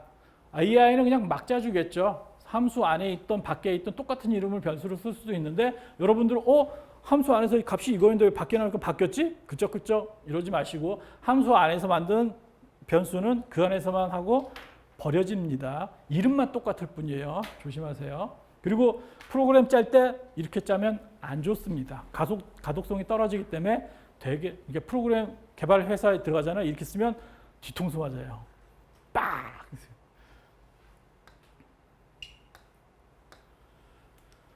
자, 이제 중요한 클래스와 객체에 대해서 설명드릴게요. 이것도 중요합니다. 이제 규모가 조금 큰 프로그램을 만들고 싶어. 짜자랑 이럴 거 아니에요. 이탭스 API를 좀 배워보니까 뭐 이렇게 절점 정보 가져오고 반력 가져오고 이런 걸 어느 날은 요거 조금 짜고 다른 날은 저거 조금 짜고 막 요거 조금 해서 단 5개의 조그만 기능을 짜놨어. 어느 순간 갑자기 욕심이 확 생겨. 이걸 한 프로그램 안에다 다 때려 넣어가지고 이렇게 모아놓으면 좋겠다라는 생각이 들 수도 있겠죠. 그러면 규모가 좀 커지겠죠. 그 정도 규모가 커지게 되면 이 클래스 개념을 사용할 수밖에 없습니다. 클래스란 뭐다? 함수를 모아놓은 거예요. 함수뿐만 아니라 변수도 모아놓은 겁니다. 그래서 하나의 반이라고 생각하시면 될 것 같아요. 말 그대로 클래스죠. 그래서 그냥 여러분들은 지금 언뜻 안 들어오니까 그냥 함수 여러 개 뭉쳐놓은 거라고 생각하시면 될 것 같아요. 그래서 선언은 이렇게 합니다. 클래스하고 한 줄 띄고 클래스 이름을 이런 식으로 만들어 주시면 돼요. 그리고 안에다가 여러 가지 함수들을 쭉쭉쭉 만들고 변수도 만들고 함수도 만들고 해서 이 클래스를 부르면 그 안에 변수 함수가 동시에 다 한 방에 불러지는 거예요. 지각 같은데 이게 막 여러 종류의 지폐를 넣고 돌아다니듯이 마찬가지로 클래스 안에다가 이것저것 막 함수도 넣고 변수도 넣고 해가지고 가지고 다닌다는 얘기예요. 기능이 어떤 기능을 하는 클래스를 만들어서 그걸 들고 다니면 된다는 얘기죠. 그래서 반력을 이제 가져오는 그런 클래스를 하나 만들어 놓으면 그거를 어디서든 갖다가 쓸 수 있겠죠. 여러분들 기타브에 올려놓고 프로그램 만들 때 이 프로그램도 쓰고 저 프로그램도 쓰고 할 때 뭐를 함수를 들고 다니는 게 아니라 클래스를 만들어 놓으면 클래스만 들고 다녀서 거기에서 이제 인스턴스 만들어서 쓰시면 된다. 자, 근데 이 클래스는요, 클래스를 직접 그냥 쓸 수도 있지만 얘를 가상의 변수에다가 대입시켜서 쓰는 게 있는데 그거를 우린 인스턴스라고 합니다. 그래서 클래스 해놓고 펄스 내놓은 다음에 여기 M 클래스 해놓고는 펄스은이라고 클래스 이름을 갖다 이렇게 변수에다 집어넣잖아요. 그러면 얘는 그냥 일반 변수가 아니라 이 모든 기능을 다 가지고 있는 변수가 돼요. 그래서 여러분들 VBA 해보신 분들은 아시겠지만 VBA 함수 찍고 마침표 딱 누르는 순간 거기에 해당되는 기능들이 쫙 뜨죠. 그렇죠? 그게 바로 클래스로 만들어져서 그래요. 그 클래스 안에 거기에 해당하는 함수들이 다 만들어져 있다는 얘기예요. VBA 누군가 만들어 놓은 겁니다. 그러면 여러분들도 자기에게 맞는 기능을 그렇게 만들 수가 있다는 얘기고 클래스를 통해서 그걸 만드실 수가 있다는 얘기인데 이거에 대한 자세한 거는 AI한테 물어보세요. 클래스가 뭔지만 이제 알고 넘어가시면 될 것 같습니다. 자, 모듈이란 게 있어요. 자, 모듈이 있는데 이거는 큰 프로그램을 들어가면 쓸 수밖에 없는데 제가 제일 처음에 얘기할 때 이랬어요. 비주얼 스튜디오 코드에서는 시작할 때 어떤 파일을 열어놓고 거기서 플레이 버튼 또는 F5 버튼을 눌러야지만 그 파일, 열려있는 파일이 실행이 된다 그랬죠. 엔트리 포인트라 그랬어요. 그죠? 그러면 파이썬 파일이 여러 개 있는데 그건 어떻게 합니까? 그러면 이 파일에서 저 파일을 불러오면 되겠네요. 그죠? 그 개념이 바로 모듈이에요. 파이썬은 파일 하나가 그냥 모듈이라고 보면 되고요. 내가 이 파일에서 저 파일에 있는 기능을 쓰고 싶으면 저 파일의 이름을 갖다가 위에 써주시면 그 파일 안에 들어가 있는 클래스부터 함수, 변수명까지 쫙 들고 올 수가 있어요. 그래서 여러분들이 프로그램을 만들 때 구성을 하실 때 함수 여기에다가 이 함수 저기에는 저 함수에서 다 찢어 놓은 다음에 이 파일 불러오고 저 파일 불러온다. 즉 이 모듈 불러오고 저 모듈 불러와서 그 안에서 기능을 복합적으로 쓸 수 있다라는 뜻이고 모듈 개념을 아셔야 됩니다. 자, 그러면 이제 예를 들어서 myMath라는 .py라는 파일 안에다가 더하기 빼기를 하는 두 개의 함수를 만들어 놨어요. 이 파일 안에. 즉 myMath라는 모듈 안에 두 개의 함수가 들어있다는 얘기예요. 그러면 다른 파일인 main.py라는 파일에서 저 파일에 있는 add 함수랑 빼기 함수를 쓰고 싶어. 어떻게 쓰는지를 지금 보여드릴 거예요. 내가 지금 여기서 이 파일에서 제일 처음 윗줄에다 이렇게 쓰면 됩니다. import mymath라고 하면 돼요. 이게 뭐다? 다른 파일, mymath는 뭐예요? 이 파이썬 파일 이름이에요. 즉 모듈명이 뭐와 같다? 파일 이름과 같다는 얘기예요. 파이썬에서는. 그래서 저 파일을 가져오겠다라는 얘기예요. import가. 그래서 저 파일을 가져오면 여기에 있는 두 함수를 얘가 긁어와요. 긁어와서 print my, 자, 앞에 모듈을 가져왔기 때문에 이 모듈 이름을 그대로 써주셔야 돼요. mymath하고 점 찍는 순간 이 두 개의 함수 목록이 탁탁 보입니다. 에디터에서. 그래서 나는 그 중에 add해서 3과 4를 집어넣고 출력을 할 거야. 그리고 mymath하고 점 찍는 순간 빼셈을 하는 함수를 선택할 수도 있다는 얘기예요. 그래서 이거를 지금 여기서 연습을 해보면 좋겠지만 시간이 들어가는 관계로 오늘 돌아가셔서 꼭 연습을 해보세요. 재밌어요. 파일 여러 개 만들어 놓고 여기 있는 기능을 저쪽 파일에서 불러오는 거 꼭 해보시길 바랍니다. 이번에는 아까 메인이란 파일에서 myMath를 불렀죠. 그죠? 메인이란 파일에서 myMath를 불러서 썼어요. 즉 myMath는 그냥 어떤 기능을 가지고 있는 그런 파일이고 주로 구동되는 데는 뭐다? 이 main.py라는 파일이 되겠죠. 그렇죠? 근데 요거 중요합니다. 엔트리 포인트 설정하는 방법. 왜냐하면 GUI에서 이게 매우 많이 쓰이기 때문에 이따 파이사이드 할 때도 쓸 거예요. 이 부분 보시면은 이게 중요합니다.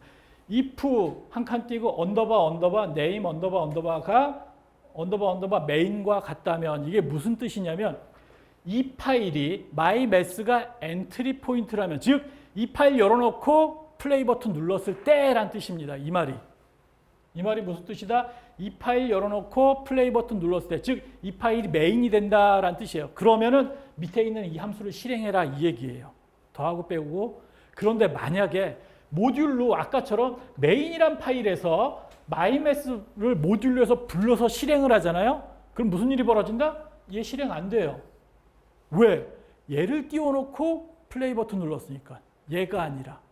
그래서 실행될 때, 부를 때 여기서 이거 딱 실행해요. 얘를 열어놓고 실행했어? 아니잖아. 그럼 얘는 무시되는 거예요. 안 해요.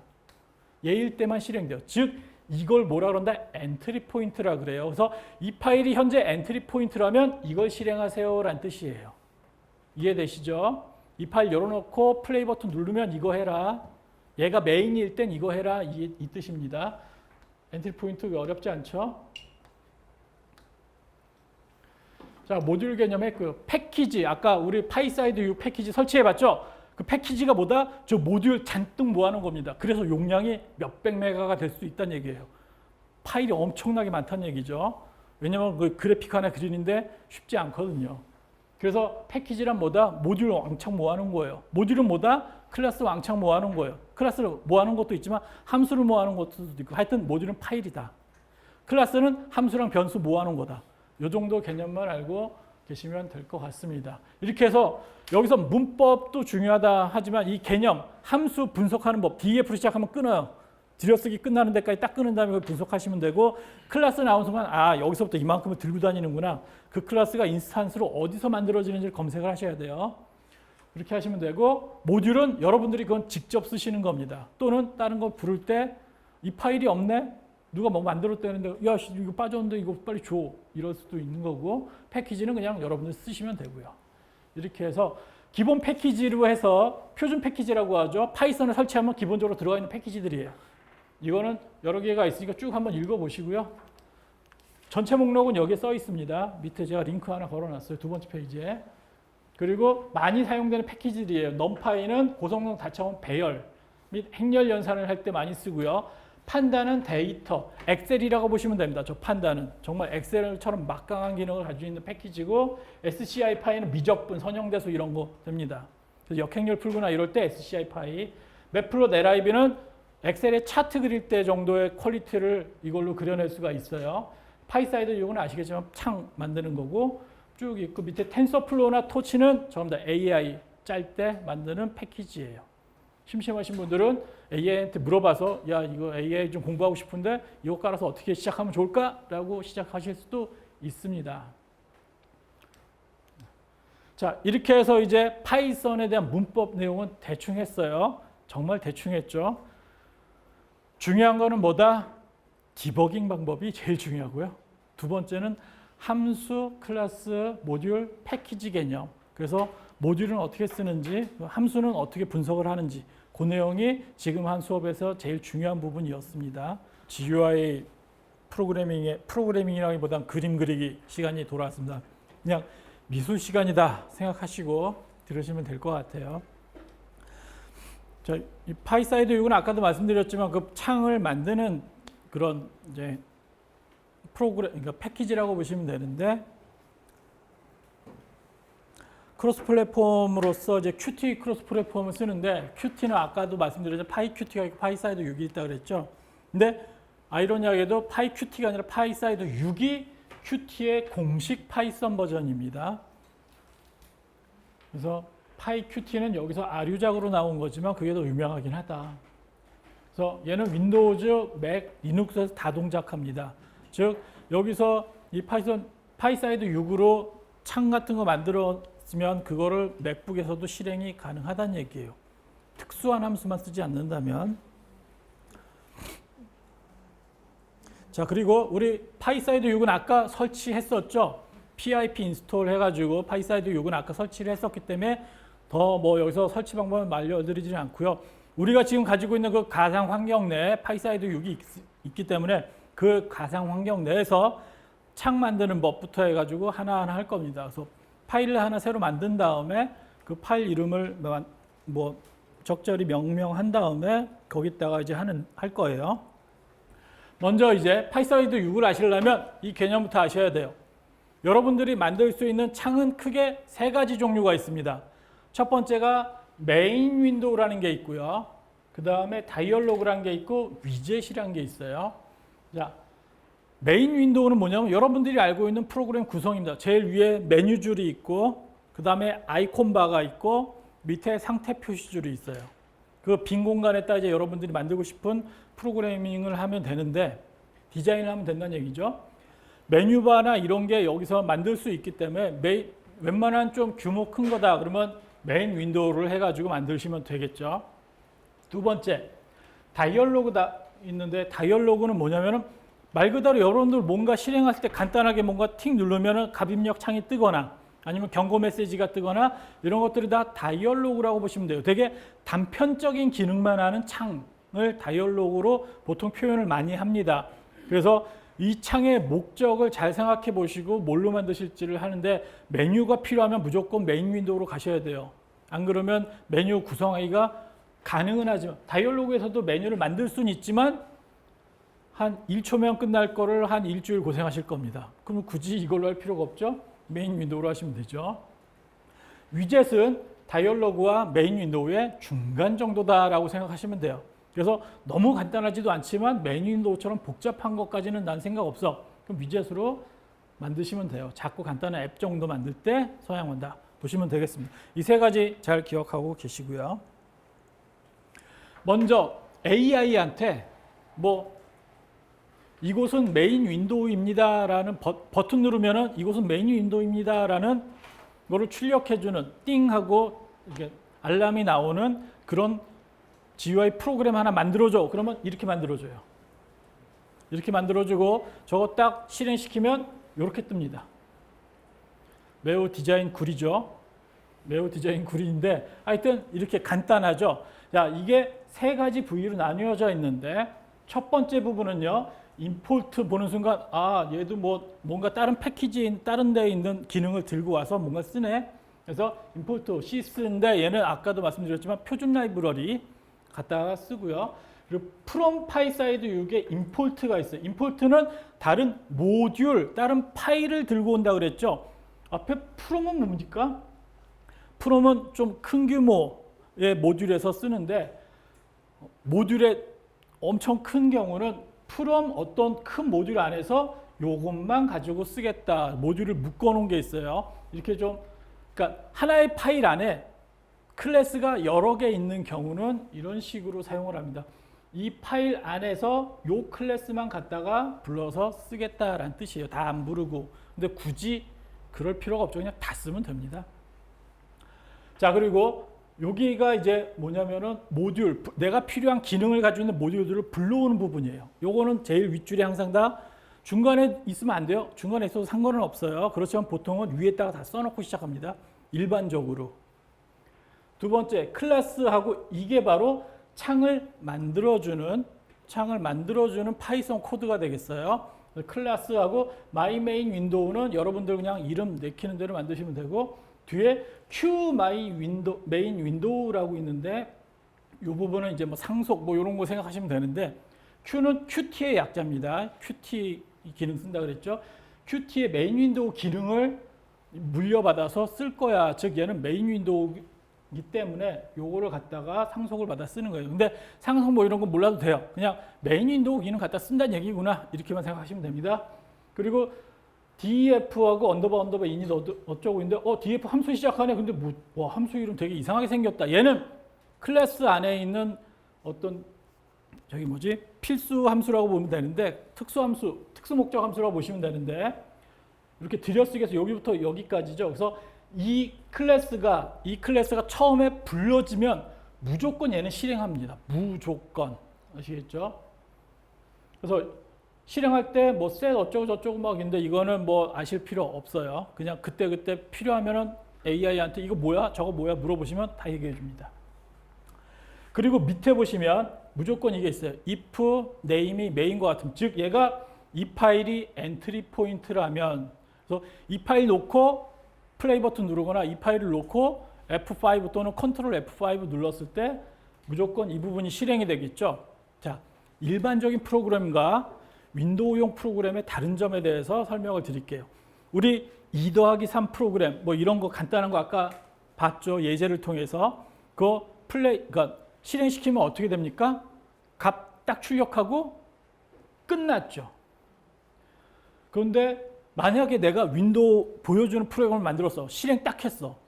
그럼 얘가 번쩍 보여주고 사라져. 말이 됩니까? 근데 계속 떠 있어야죠.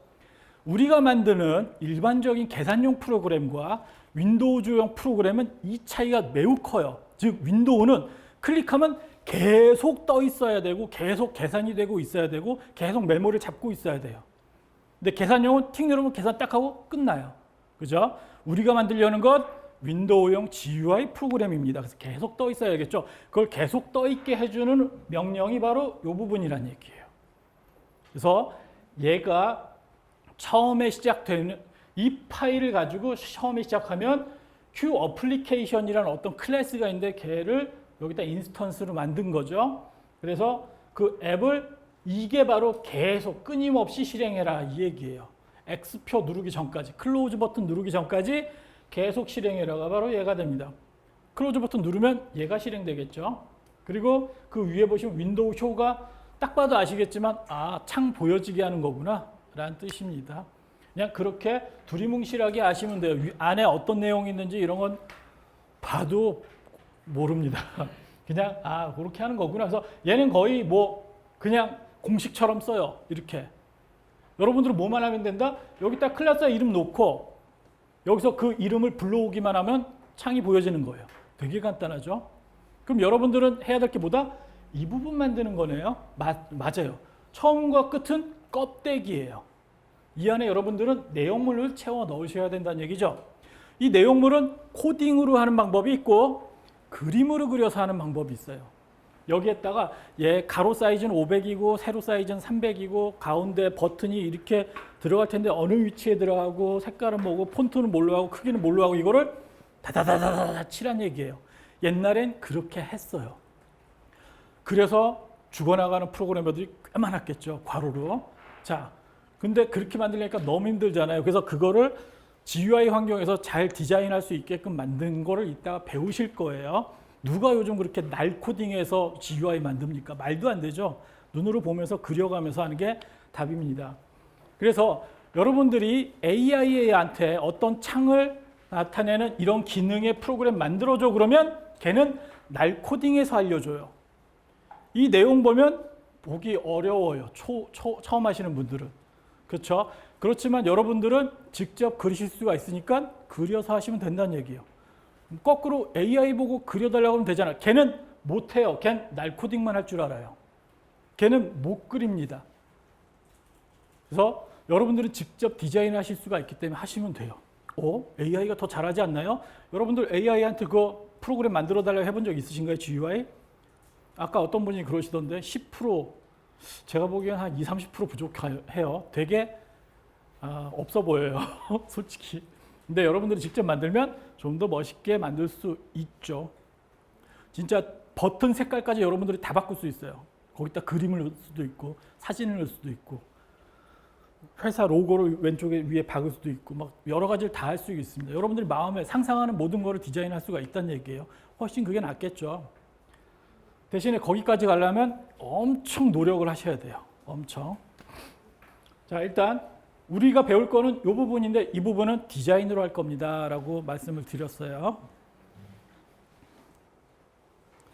자, 다이얼로그 코드도 이런 식으로 구성됩니다. 처음에 요거 모듈 해가지고 불러오는 부분이 있고 여기 클래스에 있고 여기 하는데 얘는 상속을 받을 때 q 메인 윈도우가 아니라 q 다이얼로그를 상속받아서 다이얼로그를 하겠다 이 얘기예요.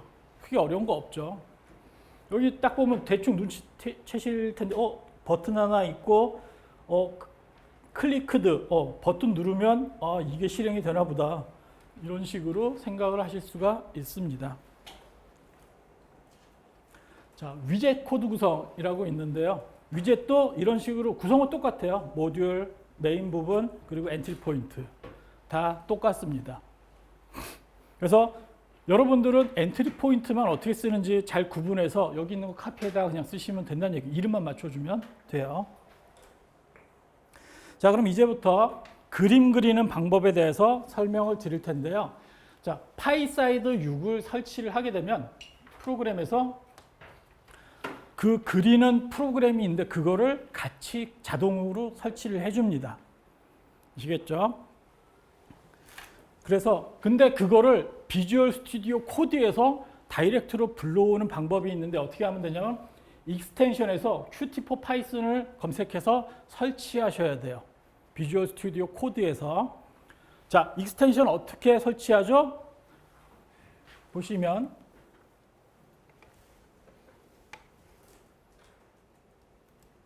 익스텐션은 왼쪽에 있는 이 윈도우 모양이죠. 여기서 검색을 Qt4 Python 해서 치신 다음에 하면 이게 뜨죠. 요거를 설치하시면 됩니다. 뭔가 비주얼 스튜디오 코드에 뭔가 설치하잖아요. 비주얼 스튜디오 코드를 껐다 켜셔야 돼요. 계속 제가 깜빡하고 얘기를 안 해드렸는데 기스 설치했을 때도 끄고 켜셔야지 기스 제대로 작동하고 다른 걸 뭐 설치하더라도 무조건 껐다 켜셔야 되는데 제가 그 얘기를 계속 까먹고 얘기를 안 해주고 있었어요.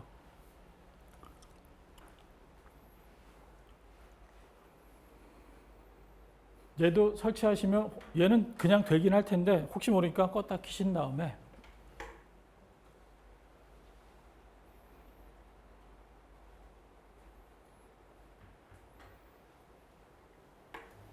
자, 이걸 설치한 다음에 껐다 켜시고 프로그램을 다시 열어보시면 이 상태가 되는 거죠. 이 상태에서 여기 탐색기 부분 있죠.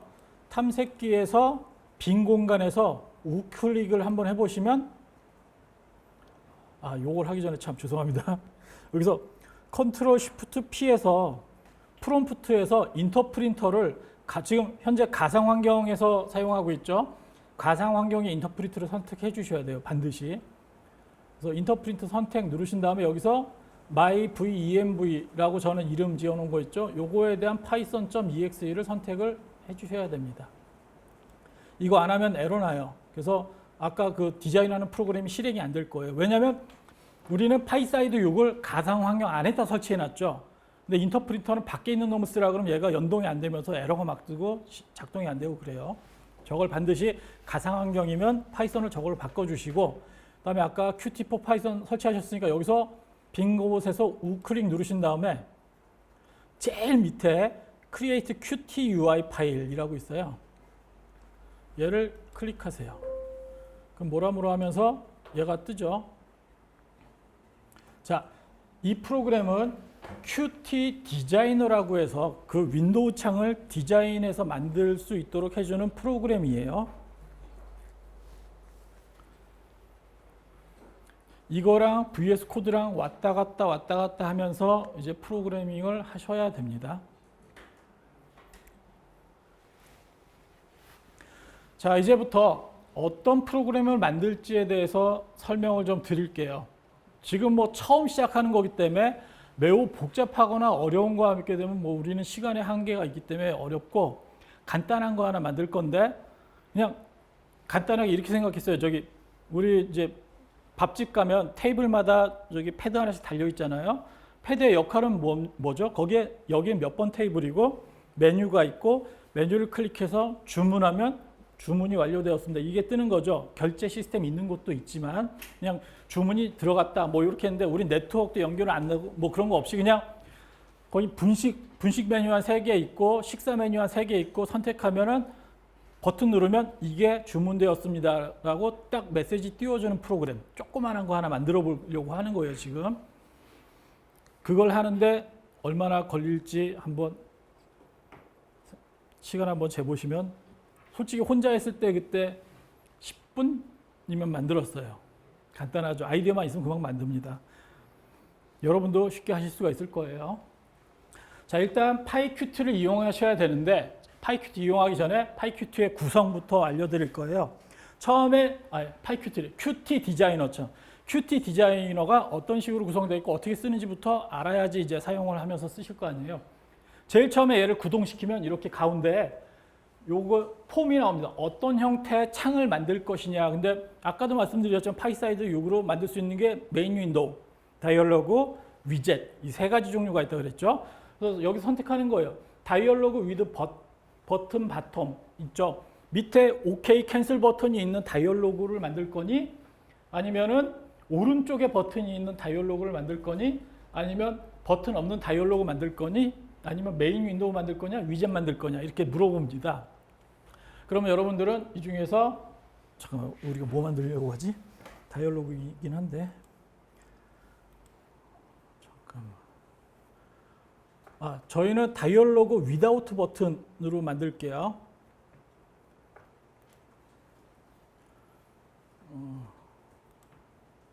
우리는 다이얼로그 위다우트 버튼이 3번째 옵션 있죠? 요거 선택하시고 생성 누르시면 이렇게 조그만 창이 하나 생깁니다. 여기에다가 그림 그리시면 돼요. 이제부터 그림을 그릴 건데 일단 파트별로 볼게요. 왼쪽에 보시면 위젯 상자라고 있습니다. 위젯 상자. 이건 메뉴가 되게 많아요. 여기 뭐 이렇게 스크롤바가 있죠. 스크롤바가 있는 것처럼 메뉴가 되게 다양하고 많은데 여기를 한번 쭉 내려가면서 어떤 것들이 있는지 한번 보세요. 위에는 레이아웃이라는 뭐 이상한 게 있고 스페이스라는 게 있는데 그 다음부터 푸시 버튼, 체크박스, 라디오 버튼 어디서 많이 들어보던 건데 이런 것들이 쫙 있어요. 즉 여러분들이 뭐 어떤 프로그램을 띄웠을 때 그 안에 있는 그런 위젯, 그걸 위젯이라 그래요. 여기에서는 Qt에서는 그거를 위젯이라고 부릅니다. 다른 거에서는 다르게 부르고 다 다른데 조금씩만 다르지 비슷비슷해요. 그런 위젯들이 쫙 있어요. 여기에는 뭐 저기 캘린더도 있고요. 그 캘린더 버튼 조그만 거 탁 누르면 달력이 이렇게 딱 뜨는데 그 뭐 누가 코딩하고 이런 게 아니에요. 그냥 버튼이 있고 여러분들 여기다 버튼 넣고 누르면 그냥 뜨는 겁니다. 이미 누군가 만들어 놨다는 얘기예요. 그래서 되게 신기한 것들이 꽤 많이 보일 거예요. 그거를 여러분들은 쓰시면 되고요. 그거를 마우스로 쭉 끌어다가 여기다가 위치시켜 가지고 디자인을 하면 된다는 얘기예요. 그 디자인하는 방법을 오늘 알려드리겠다는 얘기입니다. 아시겠죠?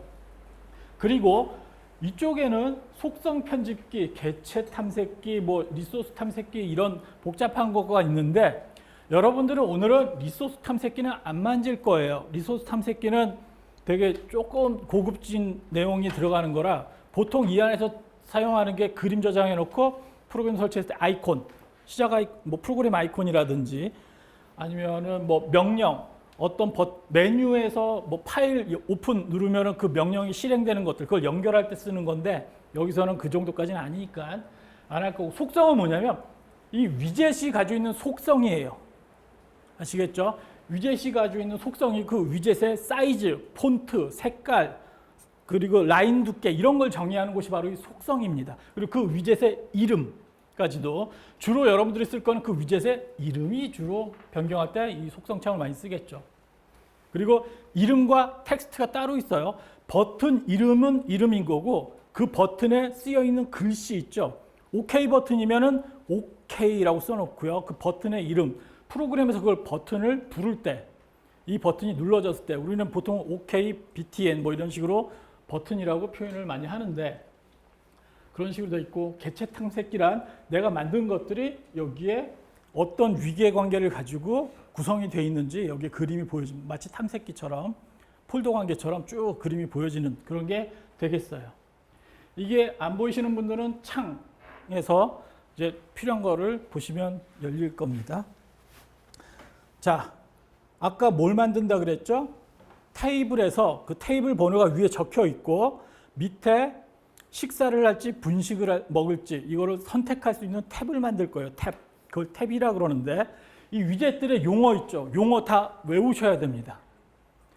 뭐가 라디오 버튼이고 뭐가 탭 위젯이고 뭐가 뭐 테이블 위젯이고 이런 것들을 다 아셔야 돼요. 왜냐? AI한테 시켜야 될 거 아닙니까? 그쵸? 나는 프로그램을 하나 만들고 싶어. 여기에 아니면 내가 만들어 놓은 걸 수정을 시키고 싶어. 내가 코드를 이렇게 해서 여기를 통해서 만들어서 코드를 여기에 라디오 버튼이 2개 있는데 3개로 바꿔줘. 아니면 여기에 체크박스에 뭔가 배치가 이상하니까 이걸 이런 식으로 바꿔줘라고 지시를 해야 되잖아요. 체크박스 용어 알아야 되죠. 라디오 버튼 용어 알아야 되죠. 만약에 그룹 박스를 이렇게 해서 그룹을 묶어줘. 그룹 박스는 용어도 알아야 될 거 아닙니까? 그죠? 알려면 이거 외우셔야 된다는 얘기예요. 보고.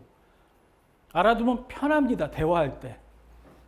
뭔가 프로그래밍 했던 사람끼리 대화할 때도 나 거기 그룹 박스 만드는데 배치를 이렇게 하는 게 더 좋을라나 그때 그렇게 하지 말고 테스트 박스를 여기다 빼가지고 이렇게 해서 이쪽에다 테이블 만들어봐 이런 식으로 하는데 못 알아들으면 뭔 소리 하시 막 이러고 있단 말이에요.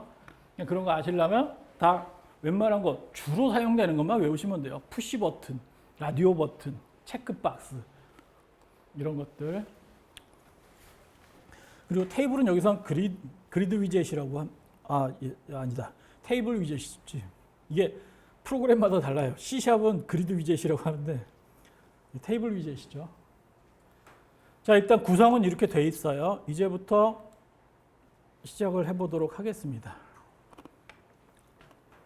요건 아까 생성했고요. 먼저 레이블이라고 있어요. 자, 우리가 테이블 번호를 위에다 찍을 거잖아요. 테이블 번호는 그냥 글씨만 있죠. 걔가 어떤 역할을 합니까? 누른다고 아무런 역할도 안 하겠죠. 물론 눌렀을 때도 뭐 할 수 있게 프로그램에서 할 수는 있지만 그냥 테이블 번호만 나타낼 거잖아요. 그렇게 하는 거는 레이블이라는 위젯이 담당을 합니다. 그래서 왼쪽에서 위젯 그 메뉴에서 레이블을 찾아보세요. 꽤 밑에 있을 겁니다. 꽤 쭉 내려가면 여기에 레이블 있죠. 이거를 찌 끌어다가 여기다 놓을게요.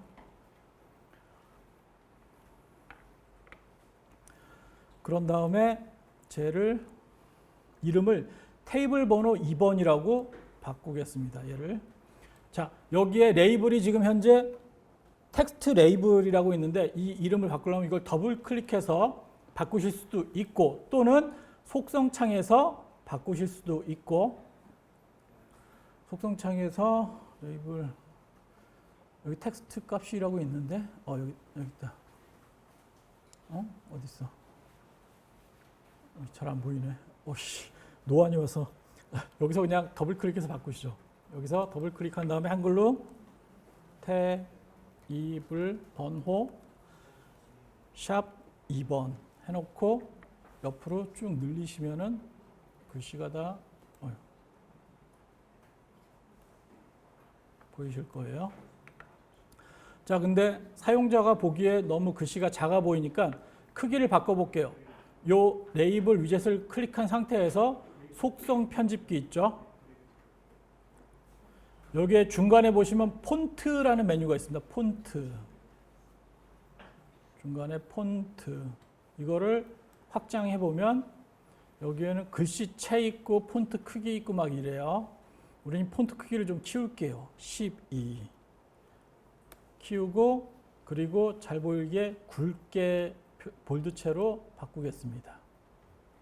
그러면 이렇게 글씨가 커지고 볼드체로 바뀌는 것을 확인하실 수가 있어요. 자, 여기까지 오셨으면 이거를 대충 왼쪽 위쯤에다가 그쯤에다가 배치를 시키시고요. 자, 여기까지 되셨죠? 그 다음에 탭을 갖다가 배치를 할 겁니다. 중간에 탭, 그래서 분식이냐 식사냐 선택할 수 있게끔 사용자가. 그래서 왼쪽에 탭 위젯을 갖다가 여기다 끌어다 놓을 거예요. 탭 위젯 왼쪽에서 찾아보시죠. 탭 위젯.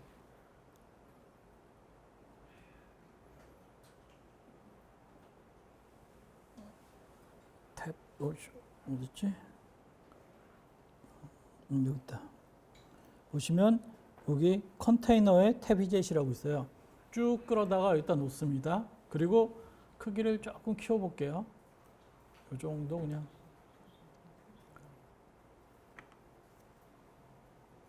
이렇게 하셨죠? 그 다음에 해야 될 게 뭐냐면 여기에 탭이 있습니다. 여기 탭에 이름을 보면은 탭 1, 탭 2라고 되어 있는데 얘를 처음 게 분식, 두 번째 게 식사라고 되도록 변경을 해볼게요. 저번 시간에 했을 때 어떤 분은 분식, 식사 그리고 여기다 추가로 주류 이렇게 쓰신 분도 있던데 그래서 여기다가 탭1을 바꾸시는데 어떻게 바꾸냐면 자 먼저 탭1을 클릭하세요. 여기서 여기 선택이 될 거예요. 탭1을 선택하신 다음에 그래서 밑으로 쭉 내려보시면 저 밑에 커런트 탭 텍스트라고 있어요. 밑에서 한 5번째 칸에 요거를 분식 처음 거 한글로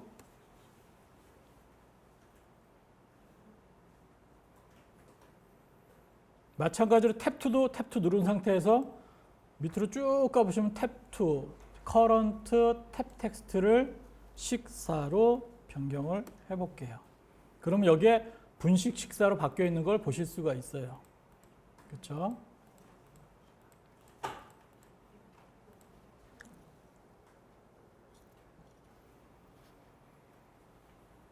자, 이 상태에서 메뉴를 안에다가 선택할 수 있게끔 할 건데요.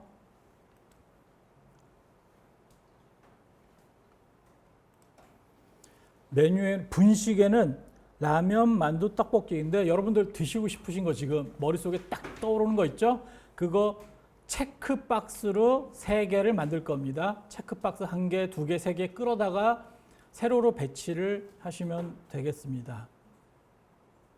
자, 하는 방법은요. 화면 보시면 체크박스 여기서 체크박스 찾아서 이거를 분식을 먼저 선택을 하시고 분식 탭을 먼저 선택하시고 분식 탭 안에 체크박스를 쭉 끌어서 하나 놓고 2개 놓고 3개 놓겠습니다. 그리고 이 체크박스의 이름을 더블 클릭해서 바꾸시면 돼요. 라면, 만두,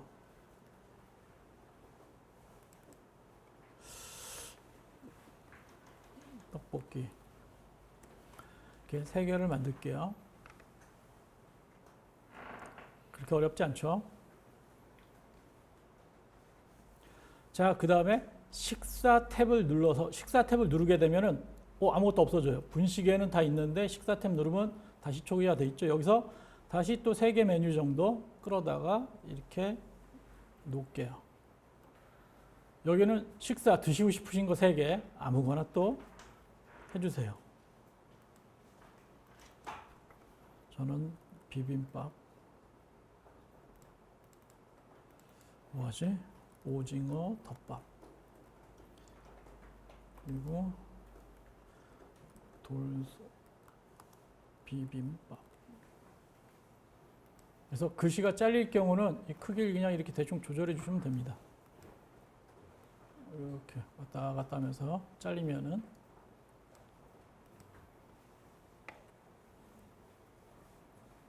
자, 이렇게 해서 메뉴를 선택할 수 있게 만들었고요. 그 다음에 해야 될 게 여기다가 이제 버튼을 하나 만들 건데 주문 버튼을 하나 만들 거예요. 주문 버튼. 그래서 옆에 보시면 푸시 버튼이라고 있을 거예요. 푸시 버튼.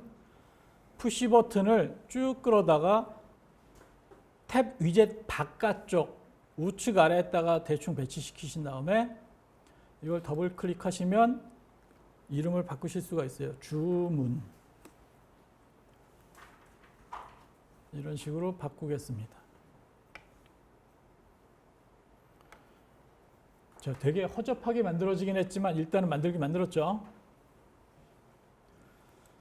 자, 그 다음에 저는 이제 이 정도면 완성됐다고 저는 이제 디자인 센스가 없기 때문에 이 정도면 오케이로 넘어가는데 일단은 요게 제대로 보여지고 작동하는지 보시려면은요. 폼 메뉴에 미리 보기가 있어요. 이걸 딱 누르시면 얘가 윈도우가 뜰 때 어떻게 보여지는지를 확인하실 수가 있습니다. 그래서 분식 식사 왔다 갔다 하고 여기서 몇 개 이렇게 체크해서 주문 누르고 이러면 일단 그래픽적으로는 제대로 작동을 하는구나라는 것을 확인하실 수가 있죠. 체크 버튼도 제대로 눌리고 그리고 이거 탭도 제대로 작동하는 것을 확인하실 수가 있습니다. 그죠? 그래서 엑스표 하면 꺼지겠죠. 여기서 엑스표 하면은 이 디자인 파일이 꺼집니다. 저장하시겠습니까? 뭐 이렇게 하는데 여기서 X랑 아까 그 X랑은 달라요. 약간 미리 보기였던 거고. 자, 요렇게 해놨죠. 자, 그 다음에 할 거. 요렇게 하면 일단 디자인은 끝난 거예요. 허접한데요. 일단은 끝났어요. 그 다음에 미리 보기에서 우리 확인을 했었죠. 자, 그 다음에 이제 큐티에서 UI 파일이라고 있는데, 자, 우리는 아까 메인 윈도우 만들어줘라고 AI한테 부탁을 하면 걔는 파이썬 파일을 만들어줍니다. 그런데 이 큐티 디자이너는 뭐 파워포인트나 엑셀처럼 얘 전용 폼이 따로 있어요. 엑셀은 뭐 뭐였지? 하여튼 그 아래 한 거는 HWP고 저거는 DOC고 막 이러잖아요. 마찬가지로 Qt 디자이너도 .ui라는 확장자를 가진 파일을 만듭니다. 근데 우리가 필요한 건 파이썬 파일이잖아요. 그래서 예전에는 QCC라는 어떤 프로그램을 이용해서 UI 파일을 파이썬 파일로 변형을 한 다음에 그 파이썬 파일을 사용했었단 말이에요. 그런데 우리 아까 Qt4 파이썬이라는 아까 앱 하나 깔았죠. 걔는 그걸 자동으로 해줍니다. 그래서 지금 만든 UI 파일을 여러분들 지금 만든 프로젝트 폴더 있죠. 그 안에다가 저장을 할 거예요. 저장할 때 이름은 여러분들이 편한 대로 할 텐데 저는 여기서 오더폼이라고 해볼게요. 여기서 이걸 저장하면 뜨는데 D 드라이브에 워크플레이스에 뉴 이그진 1에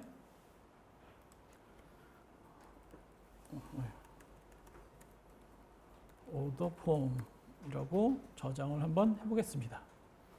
여기 밑에 보시면 확장자가 UI라는 걸 아실 수가 있어요.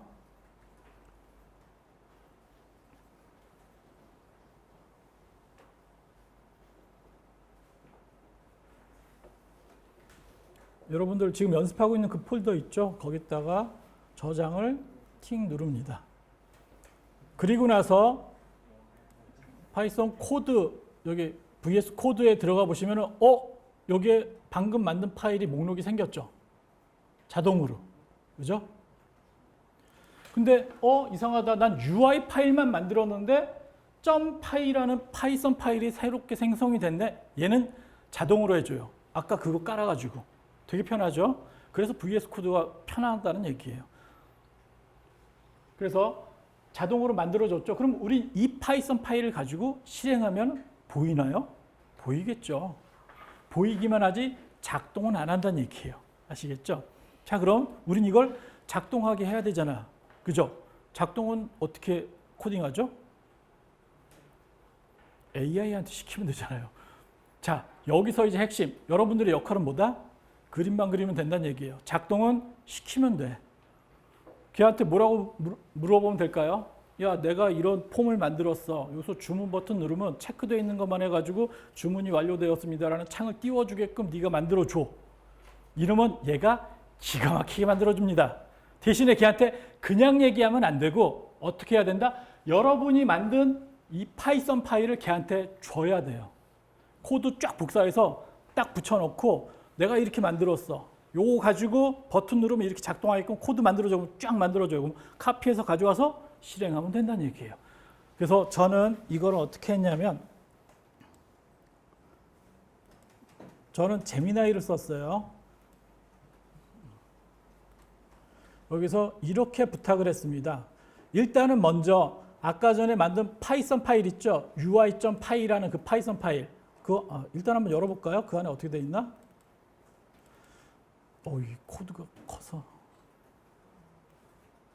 보시면 위에 우와 뭐 임포트 뭐 어마어마하게 하네요. 기능을 꽤 많이 쓰기 때문에 이것저것 많이 불러온 다음에 다이얼로그 클래스 불렀고 뭔가 막 신나게 써 있고 숫자 써 있고 이건데 자 만약에 Qt 디자이너가 없으면 아까 그 막 생겨 먹은 놈도 만들려면 날 코딩을 하시는데 거기에다 머릿속으로 상상하면서 720 픽셀에 무슨 위치에 버튼이 이렇게 있고 사이즈 얼마인데 이거를 머릿속으로 상상하면서 그려야 된다는 얘기예요. 알겠죠? 그러면 그래서 저기 제미나이의 이론한테 시켰어. 이런 기능하는 UI, GUI 만들어줘. 딱 만들어 주잖아요. 그 파이썬 보는 실행 시켜 보면 이런 소리가 나온다는 얘기예요. 그렇게 하느니 아까 그거 만드는데 오래 걸렸습니까? 아니에요. 내가 설명해 가면서 만드는데도 30분도 안 걸리잖아요. 머릿속에 아이디어만 있으면. 이런 거 만들어 보고 싶은데 뚝딱뚝딱딱 하는데 익숙한 사람은 저처럼 익숙한 사람은 금방 만들고 여러분들은 물어 가면서 어떻게 해서 사실 그 프로그램 띄워놓고 이래저래 막 장난쳐가지고 한 이틀만 가지고 놀잖아요. 금방 만듭니다. 웬만한 건. 물론 고급 기술을 알아야 되긴 하는데 그것도 이따 설명드릴 거예요. 자, 그러면 여러분들은 뭘 하면 됩니까? 요거를 카피하세요. 싸그리 카피하셔서 제미나이든 뭐든 여러분들이 여십시오. 열어서 요렇게 물어보세요.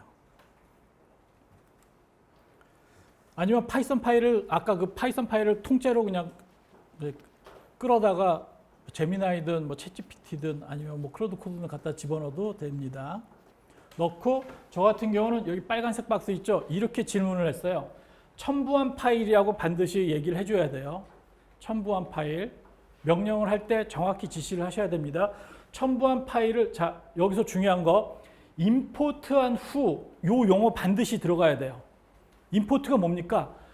내가 만든 디자인 파일은 따로 있고 실행 파일만 따로 만들 거잖아요. 즉 우리는 파일 2개짜리 프로그램 만들 거예요. 알겠죠? 파일 2개짜리 만들 거고 이걸 임포트한 후에 버튼을 클릭하면 체크된 메뉴 이름을 보여주는 메시지 박스. 뭔가 우리가 뭐 할 때 뭐 띵 하면서 경고하면서 뜨는 게 있죠. 우리는 그거를 메시지 박스라고 불러요. 아시겠죠? 메시지 박스. 용어 아셔야지 시킵니다. 이렇게 아셔야지. 메시지 박스를 띄우는 프로그램 코드를 만들어 줘. 그냥 이렇게 간단하게 아까 그 코드를 주고서는 시켰어요.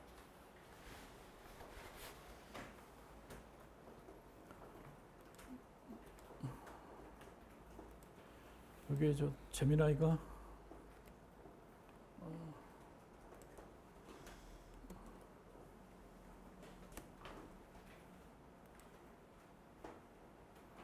이렇게 하고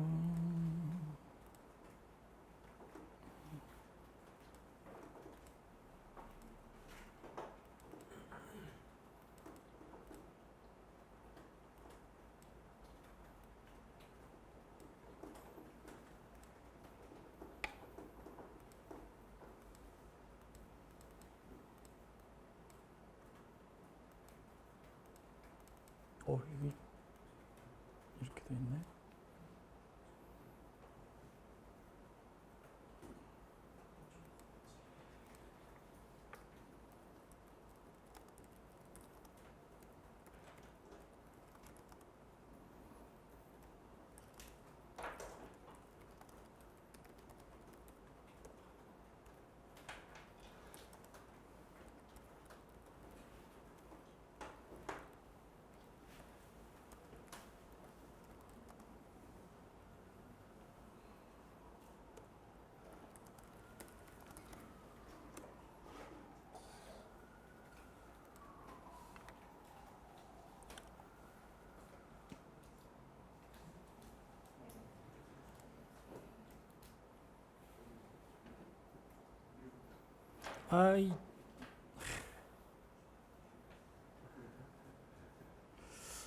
이게 유료 버전이 아니라 애가 좀 맹합니다.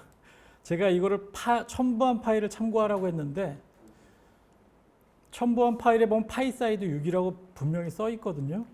제가 테스트할 땐 여기 파이 사이드 6이라고 분명히 써 있는데 이걸 뭔지 몰라 하네. 뭐야, 왜 이래? 일단 이거 성공하신 분 있나요? 지금 제가 재미나이가 제대로 안 돌아가서 로그인하기 좀 그런데 이렇게 하자.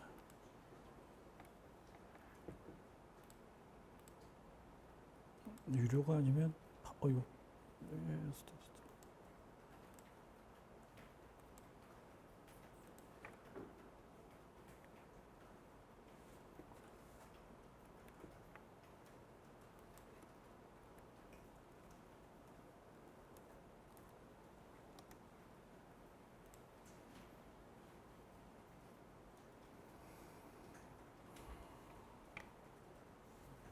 자, 이렇게 어찌어찌 만들어 줬네요. 이걸 그대로 복사하신 다음에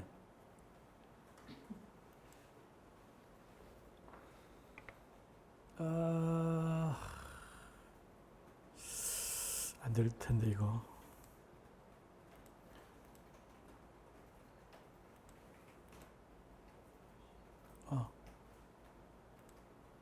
여기서 새 파일을 만드셔도 되고 아니면 아까 테스트했던 거에다 지우고 그대로 그냥 갖다가 카피를 하셔도 됩니다. 이렇게 넣으시고 하면은 안 될 텐데.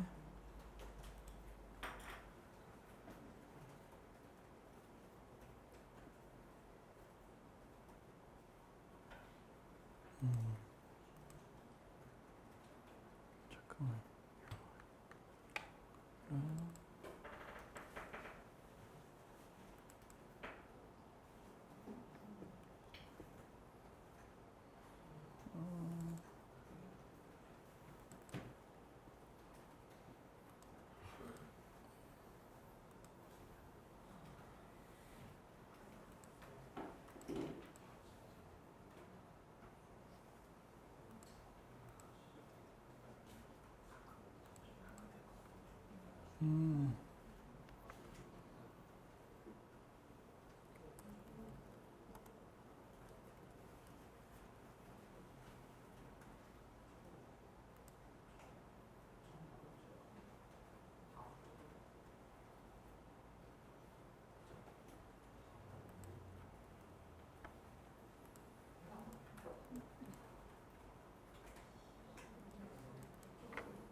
자, 일단 이게 첨부된 파일이라고 하면 이거를 자동으로 만들어 주는데 저도 이거 맨날 자동으로 만들어서만 써가지고 자 보시면 자 첨부된 파일이 아니라면 요거를 넣어 주셔야 돼요. 앞에 모듈 즉 파일 이름 쓰시고 그 안에서 사용한 클래스 이름을 임포트를 해 주셔야 되고요.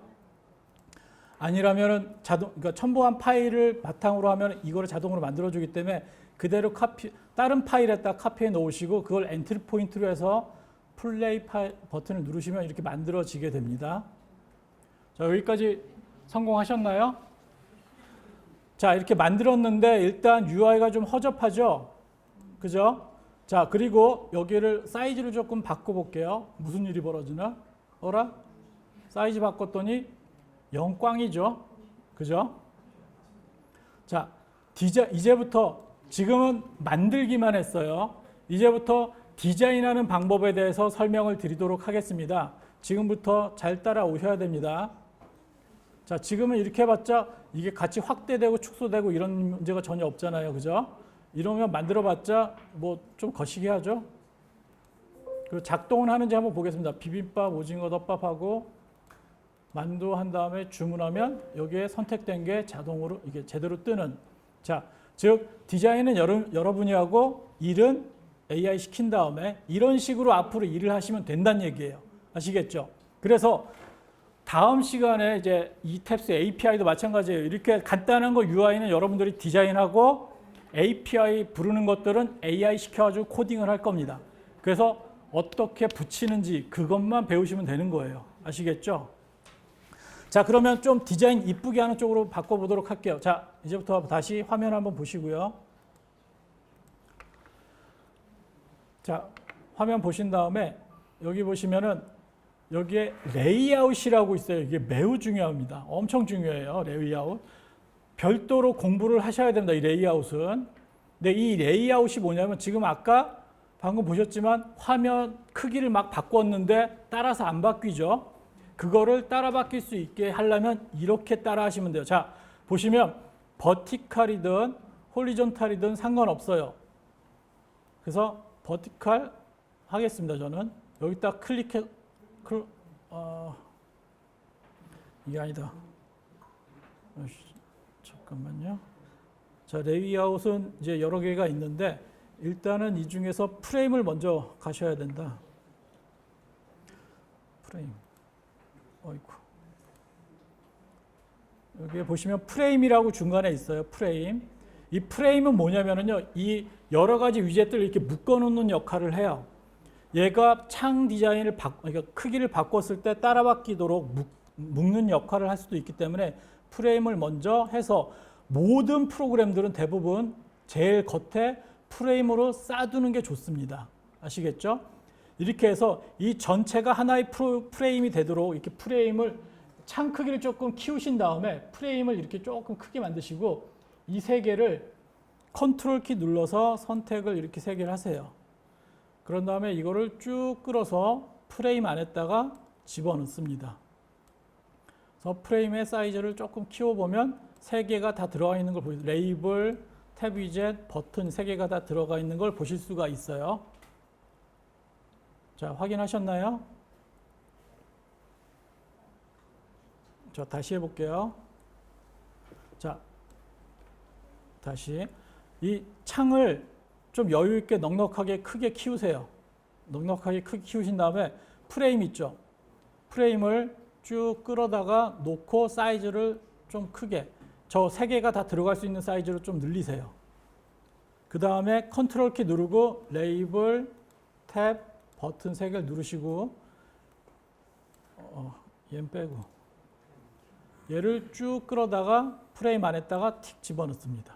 그러면 프레임 옮기면은 얘가 같이 옮겨져요.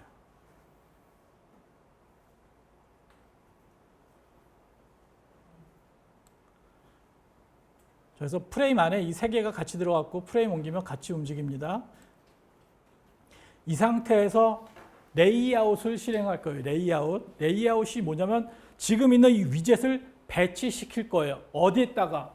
내가 선택한 그 부모 위젯에다가. 자, 여기서 제일 큰 개념은 이 창이 제일 크죠. 창 안에 프레임 안에 레이블하고 탭이랑 버튼이 있는 거예요. 그렇죠?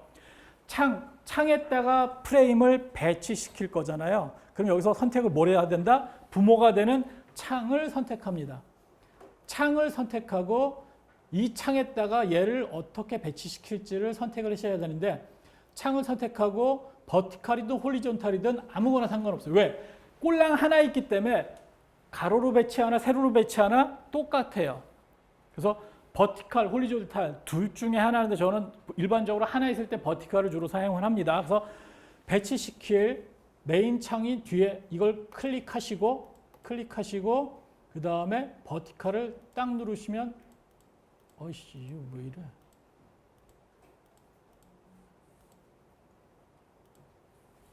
어라? 잠깐만요. 아씨 오늘 왜 이러지? 또. 아 죄송합니다. 저게 아니네. 이거 누르시고 요거 누르셔야 돼요. 똑같아가지고 헷갈렸네. 여기서 수평으로 배치나 저거를 여기 윈도우 누르시면 이렇게 딱 들어맞아요.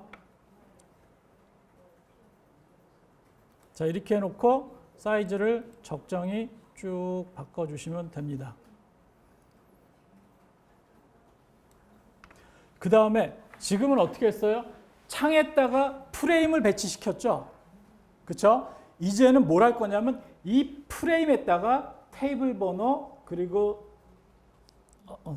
탭 위젯 그리고 버튼을 갖다가 배치시킬 거예요. 그러면은 부모가 되는 게 뭡니까? 프레임이 되겠죠. 프레임을 선택하신 다음에 세로나 가로로 할 텐데 얘는 위아래로 배치가 되는 거기 때문에 버티컬 배치로 하겠습니다. 그래서 프레임을 선택하시고 그 다음에 얘를 선택하시면 안에 들어가 있는 세 개가 이쁘게 딱 맞아 들어가는 걸 보실 수가 있어요.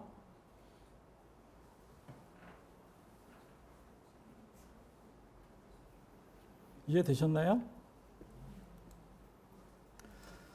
자, 지금 이 배치, 상하관계를 계속 생각하셔야 돼요. 뭐가 어디에 위치해 있는지. 지금 현재 창이 있고 창 안에 프레임이 있고 프레임 안에 레이블과 탭 위젯과 그리고 버튼이 있는 겁니다. 그렇죠? 그래서 우리는 처음에 창에다가 프레임을 배치시켰어요. 버티컬로. 그 다음에 프레임을 누른 다음에 이제 버티컬로 하면 이 세 개가 이쁘게 딱 배치됩니다. 자기가 자동으로. 아시겠죠?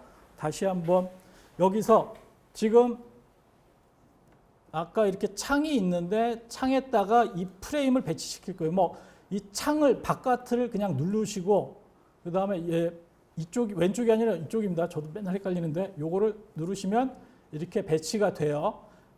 그래서 여기 사이즈를 적당히 조절을 좀 하시고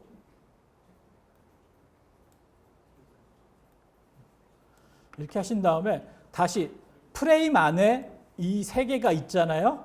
지금 프레임 안에 이 세 개가 포함되어 있죠. 자, 오른쪽에 보시면은 여기 다이얼로그 안에 프레임이 있고 프레임 안에 Q 레이블, Q 버튼 그리고 탭 위젯이 이렇게 배치가 되어 있는 걸 보실 수가 있어요.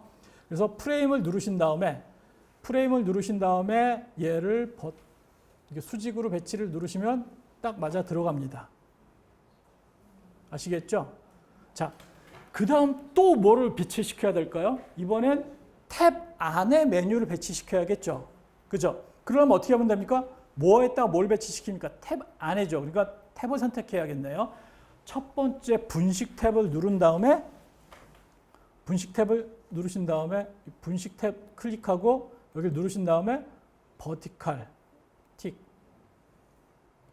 그 다음에 식사 탭 누르신 다음에 여기도 탭을 누르고 버티컬 하면 이렇게 됐죠.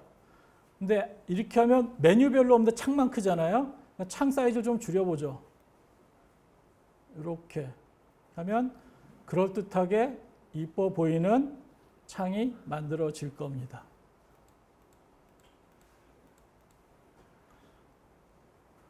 자, 이 상태에서 저장을 하시죠.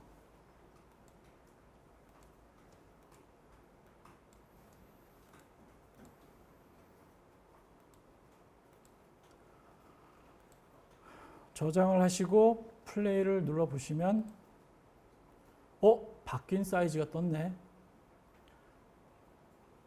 그렇죠? 아까랑 다르게 이쁘게 바뀐 사이즈가 떴고요. 얘를 창 크기를 여러분들이 막 바꿔도 따라서 변하는 것을 보실 수가 있습니다. 자, 아까랑 지금의 차이는 뭐였죠? 레이아웃의 차이였어요. 레이아웃. 즉 레이아웃이 매우 중요하다는 얘기예요. 배치. 어떻게 했습니까? 뭔가를 뭐 안에 배치시키잖아요. 그럼 부모가 되는 놈을 선택한 다음에 어떻게 배치시킬 건지를 선택하시면 되는 거예요. 그럼 지가 자동으로 해줍니다. 여러분들이 막 마우스 끌어다가 엿다 놓고 졌다 놓고 이런 거 필요 없어요. 대충 자동으로 해놓으면 타이트하게 딱딱 맞아서 들어가기 때문에 그리고 창만 타이트하게 딱 조정해 주면 돼요. 자, 근데 방금 우리가 중간 과정 뭐 안 한 게 있어요. 뭐죠? UI에서 한 다음에 저장만 했죠. 파이썬 파일 바꿔서 또 AI한테 물어보고 이런 거 했어요? 안 했어요? 안 했죠. 자, 봅시다. 그럼 UI 파일은 UI 파일 따로 만들고 명령 파일 따로 만들면 뭐가 편하다? UI만 바꾸면 그냥 그때 그냥 저장하면 바로바로 반영이 된다는 얘기예요. 편하죠. 자, 이런 식으로 하면 뭐든 좀 빠르게 만들 수 있다는 얘기예요. 그럼 여러분들은 뭐만 연습하면 된다? UI 파일 만드는 것만 디립다 연습하셔도 웬만한 프로그램 만들 수 있다는 얘기예요. 이제부터는. 아시겠죠? 그럼 돌아가셔서 뭘 하셔야 돼요? 일주일 동안. 이거 연습하시라고요. 그리고 AI한테 뭘 물어볼지 연습하시고. 이해되시죠? 작업은 AI 시키는 겁니다. 단 알아야 시켜요. 그것도 공부하시란 얘기예요.